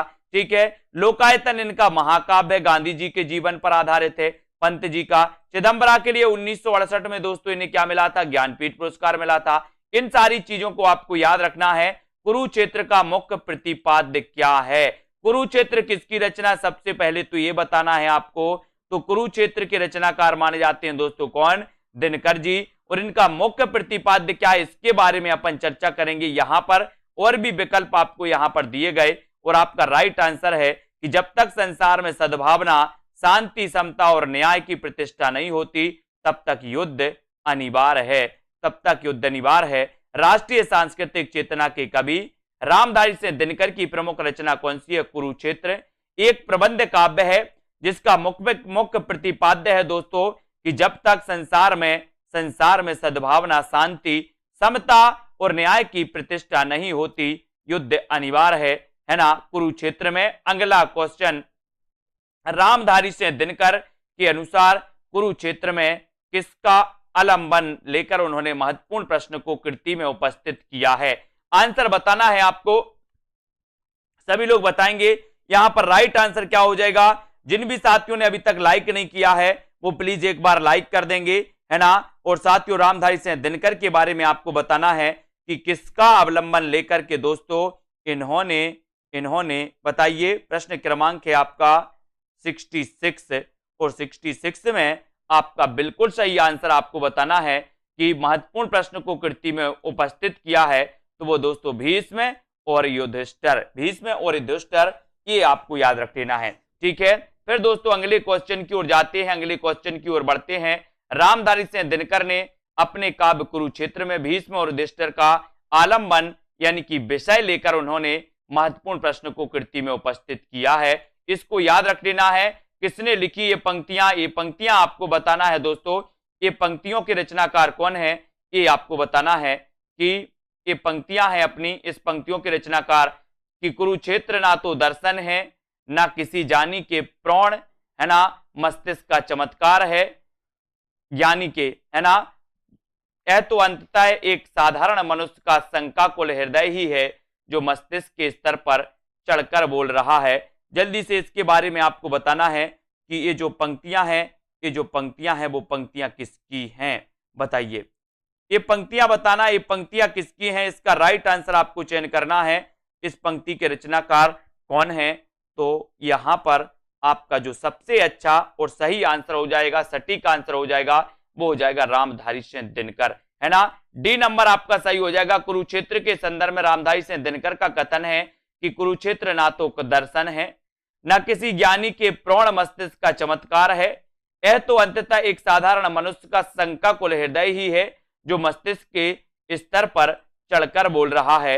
और ये कथन किसका है आपसे पूछा गया तो आपने बता दिया कि सर ये तो दिनकर जी का है। किसका है? दिनकर जी का। सभी लोग लाइक जरूर कर दें एक बार साथियों, है ना। आत्मा का संग्राम आत्मा से, देह का संग्राम देह से जीता जाता है। रामधारी सिंह दिनकर का यह कथन किस कृति के संदर्भ में कहा गया है? बताइए। आत्मा का संग्राम आत्मा से, देह का संग्राम देह से, रामधारी सिंह दिनकर का यह कथन किस कृति के संदर्भ में कहा गया? प्रश्न क्रमांक 68 का आंसर सभी लोगों को बताना है। उत्तर क्या हो जाएगा? उत्तर बताना है। 68 का आंसर आपको बताना है। आत्मा का संग्राम आत्मा से और देह का संग्राम देह से। फ्री मटेरियल भी ऐप पर बहुत सारा है, फ्री मटेरियल भी है ऐप पर, और दोस्तों पेड क्लासेस का पेड जो कोर्स है वो भी ऐप पर है ना। तो जिनको फ्री पढ़ना वो फ्री भी पढ़ सकते हैं। आत्मा का संग्राम आत्मा से और देह का संग्राम देह से, यानी कि यहां पर आपका कुरुक्षेत्र बिल्कुल सही है। सी नंबर आपका सही हो जाएगा। आत्मा का संग्राम आत्मा से और देह का संग्राम देह से जीता जाता है। यह कथन रामधारी सिंह दिनकर ने अपनी रचना कुरुक्षेत्र में कही है। कुरुक्षेत्र में भीष्म और युधिष्ठिर के माध्यम से धर्म रक्षा हेतु युद्ध की आवश्यकता सिद्ध की गई है। इसको आपको याद रख लेना। अब यहां पर आते हैं दोस्तों, प्रगतिवादी काव्य किस विचारधारा से प्रेरित है? प्रगतिवादी काव्य आपको बताना है कि किस विचारधारा से प्रेरित है। क्वेश्चन कई बार पूछा गया है, कई एग्जामों में पूछा गया है, इसलिए सभी को तैयार रहना है। प्रगतिवादी काव्य के बारे में आपको बताना है ना, कि किससे प्रेरित माना जाता है? बताइए। प्रगतिवादी काव्य किस विचारधारा से प्रभावित है? कमेंट में जल्दी से आपको लिखना है। 4 विकल्प हैं आपके सामने, आदर्शवाद, मार्क्सवाद, अस्तित्ववाद और गांधीवाद, है ना। तो प्रगतिवाद काव्य किस विचारधारा से प्रेरित माना जाता है? ये उत्तर आपको चयन करना था और आपने उत्तर बिल्कुल आसानी से बता दिया कि मार्क्सवाद से प्रभावित माना जाता है, यानी कि आपका उत्तर बी नंबर बिल्कुल सही है। ठीक है। प्रगतिवादी काव्यधारा मार्क्सवादी विचारधारा से प्रेरित है और इस विचारधारा के प्रमुख कवि नागार्जुन, त्रिलोचन, है ना, शास्त्री केदारनाथ अग्रवाल आदि माने जाते हैं। अगला क्वेश्चन है, प्रस्तुत पंक्तियां किस कृति से ली गई हैं? अगला यहां पर पंक्ति आपको दी है कि इस वैयक्तिक भोगवाद से फूटी विष की धारा, तड़प रहा है जिसमें पढ़कर मानव समाज यह सारा। ये बताना है कि दोस्तों ये पंक्ति किसकी है? सरोज स्मृति, राम की शक्ति पूजा, कामायनी या फिर कुरुक्षेत्र। ये पंक्तियां कहां से ली गई हैं? 70 का आंसर आपको चयन करना है। 70 का आंसर आपको बताना है और 70 में आपका उत्तर हो जाएगा, इस वैयक्तिक भोगवाद से फूटी विष की धारा, तड़प रहा है जिसमें पढ़कर मानव समाज यह सारा। उत्तर चला जाता है कुरुक्षेत्र। कुरुक्षेत्र यानी कि आपका डी नंबर बिल्कुल सही हो जाएगा, है ना। कुरुक्षेत्र आपका राइट आंसर है दोस्तों। ये पंक्तियां ली गई हैं कुरुक्षेत्र से, है ना। दिनकर कृत कुरुक्षेत्र से दोस्तों ये पंक्तियां ली गई हैं। राम की शक्ति पूजा निराला की दोस्तों लंबी कविता है, इसको याद करना। कामायनी के रचनाकार जयशंकर प्रसाद है। सबको मुक्त प्रकाश चाहिए, सबको मुक्त समीरण, बाधा रहित विकास मुक्त, है ना, आशंकाओं से जीवन। ये पंक्तियां किससे ली गई हैं? ये पंक्तियां आपको बताना है कि सबको मुक्त प्रकाश चाहिए, सबको मुक्त समीरण, बाधा रहित विकास। ये पंक्तियां कहां से ली गई हैं? तो यहां पर आपको बताना था। और ये सबको मुक्त प्रकाश चाहिए, ये जो पंक्तियां हैं ये पंक्तियां ली गई हैं दोस्तों कहां से? कुरुक्षेत्र से। कुरुक्षेत्र यानी कि आपका उत्तर चला जाता है विकल्प नंबर सी की तरफ। सी नंबर आपका बिल्कुल सही हो जाता है। सबको मुक्त प्रकाश चाहिए, ये दोस्तों दिनकर की पंक्ति है और ये ली गई है काय से? कुरुक्षेत्र से। अगला क्वेश्चन आपको चयन करना है कि कुरुक्षेत्र के प्रथम सर्ग का प्रारंभ किस पंक्ति से होता है? किस पंक्ति से होता है? 72 का आंसर बताना है। देश की इज्जत बचाने के लिए ईश जाने देश का लज्जा विषय, या वह कौन रोता है वहां तत्व है कि कोई केवल आवरण। इसके बारे में कुरुक्षेत्र के प्रथम सर्ग का प्रारंभ किस पंक्ति से माना जाता है? इसका उत्तर आपको चयन करना है। 72 का आंसर आपको चयन करना है। और यहां पर ये दोस्तों प्रथम सर्ग का प्रारंभ कुरुक्षेत्र का माना जाता है कि दोस्तों ये क्वेश्चन कई बार आया है। कुरुक्षेत्र का प्रथम सर्ग का प्रारंभ किस पंक्ति से होता है? तब यहां पर आपका उत्तर चला जाता है वह कौन रोता है वहां, वह कौन रोता है वहां, इस पंक्ति से होता है। यानी कि आपका उत्तर हो जाता है विकल्प नंबर सी। जिन्होंने बताया उनका आंसर बिल्कुल सही। रामधारी से दिनकर कृत कुरुक्षेत्र ये प्रबंध काव्य है। वह कौन रोता है वहां पंक्ति से होता है दोस्तों इसका प्रारंभ, जबकि अन्य तीनों पंक्तियां संगत हैं। प्रगतिवाद का दार्शनिक आधार क्या है? दार्शनिक आधार बताना है साम्यवाद है, अस्तित्ववाद है, प्रयोगवाद है या फिर पूंजीवाद है। साम्यवाद प्रगतिवाद का दार्शनिक आधार आपको बताना है। दार्शनिक आधार क्या है? प्रगतिवाद का दार्शनिक आधार आपको चयन करना है, यानी कि आपको उत्तर 73 का उत्तर बताना है। ये क्वेश्चन भी कई बार आया है कि प्रगतिवाद का दार्शनिक आधार क्या है, और बहुत सारे लोगों ने उत्तर बता भी दिया है कि सर अगर प्रगतिवाद के दार्शनिक आधार की बात करोगे तो राजनीति के क्षेत्र में जो साम्यवाद है ना, साहित्य के क्षेत्र में वही क्या है? प्रगतिवाद। यानी कि उत्तर आपका एक ही तरफ चला जाता है। ये नंबर आपका बिल्कुल सही हो जाता है। ठीक है, अब यहां पर क्वेश्चन आता है प्रगतिवाद का दार्शनिक आधार है साम्यवाद, जो मार्क्सवाद की देन है। इस संबंध में कहा गया कि राजनीति के क्षेत्र में जो मार्क्सवाद है, तो दोस्तों साहित्य के क्षेत्र में वही क्या है? साहित्य के क्षेत्र में वही प्रगतिवाद है ना। किस कवि को मार्क्सवादी चेतना का कवि माना जाता है?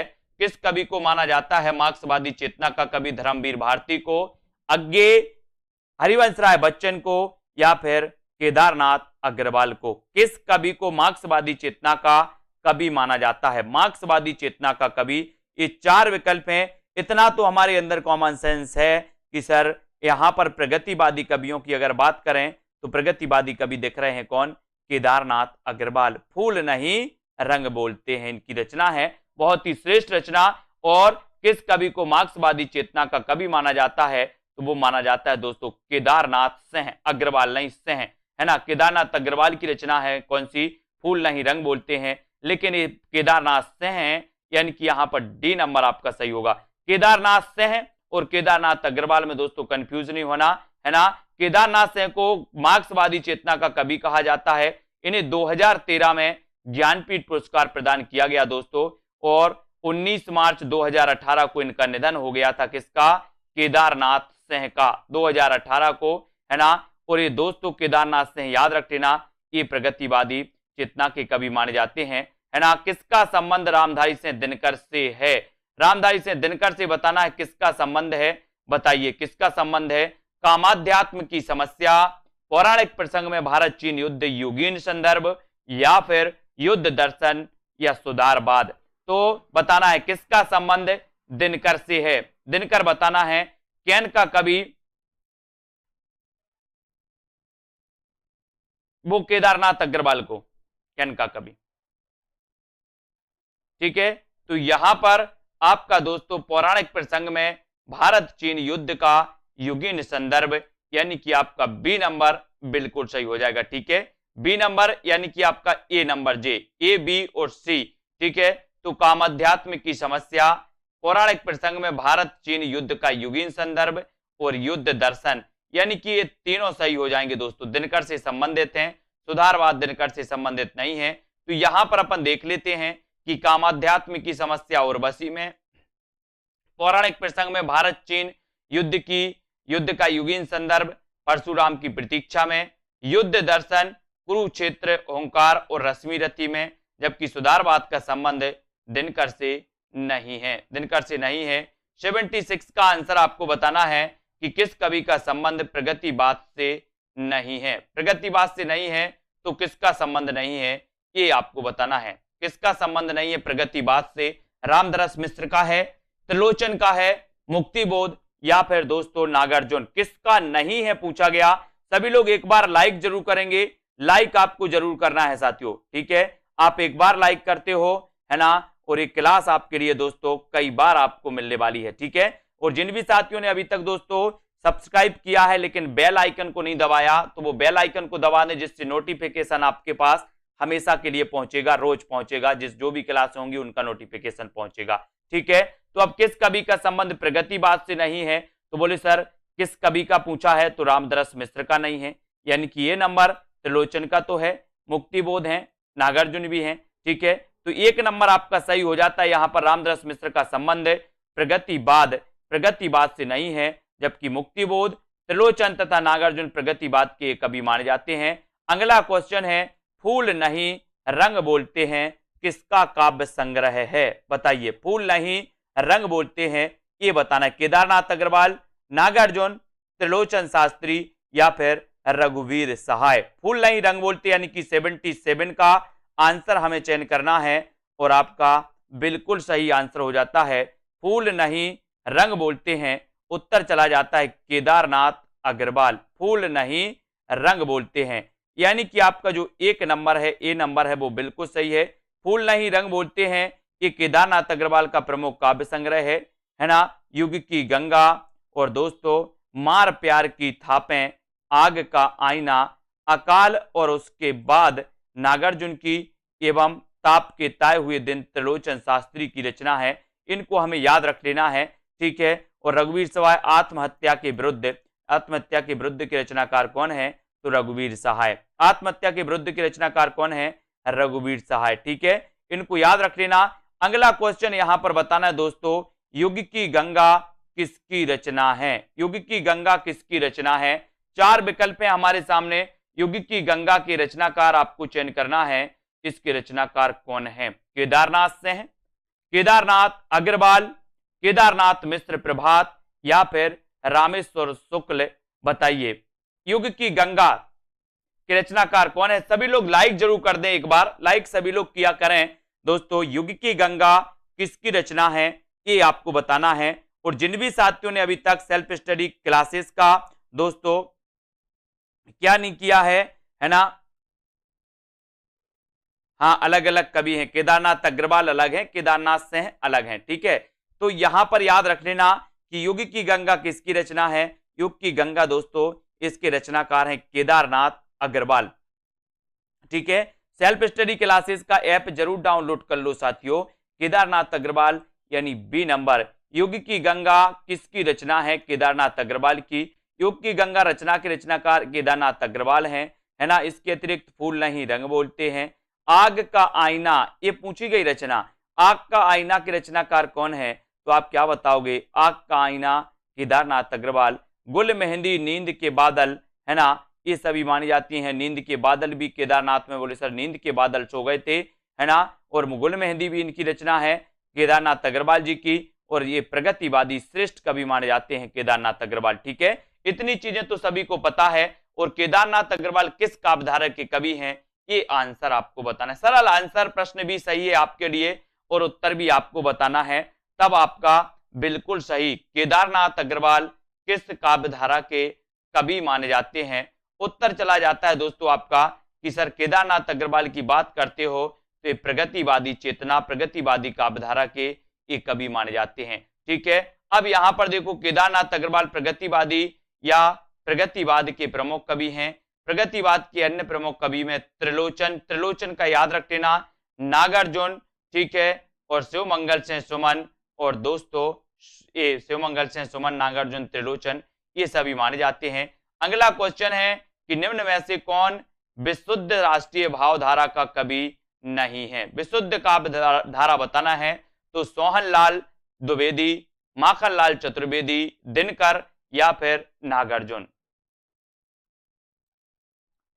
प्रश्न क्रमांक 80, कौन विशुद्ध राष्ट्रीय काव्य धारा, राष्ट्रीय भावधारा का कवि नहीं है, कौन सा नहीं है ये आंसर आपको चयन करना है। 4 सेकंड है, सभी लोग बताएंगे, वीडियो को लाइक कर देंगे और दोस्तों अपने मित्रों तक शेयर जरूर कर दिया करें। ये रोज क्लास होती है 9 बजे। और जिन भी साथियों को अभी दोस्तों एडमिशन लेना है तो अभी भी मौका है, आप एडमिशन ले सकते हो, है ना। और यहां पर आपका उत्तर सी नंबर, ये नागार्जुन साहब जो हैं दोस्तों ये प्रगतिवादी काव्यधारा के कवि हैं। ये राष्ट्रीय भावधारा, राष्ट्रीय विशुद्ध राष्ट्रीय भावधारा के कवि नहीं माने जाते, है ना। और नागार्जुन राष्ट्रीय भावधारा के कवि नहीं है, बल्कि प्रगतिवादी या मार्क्सवादी विचारधारा के साथ साथ राजनीतिक कवि भी माने जाते हैं। जबकि सोहनलाल द्विवेदी, माखनलाल चतुर्वेदी, दिनकर ये राष्ट्रीय काव्यधारा के कवि हैं। आज का आपका चैलेंज प्रश्न है, अज्ञे ने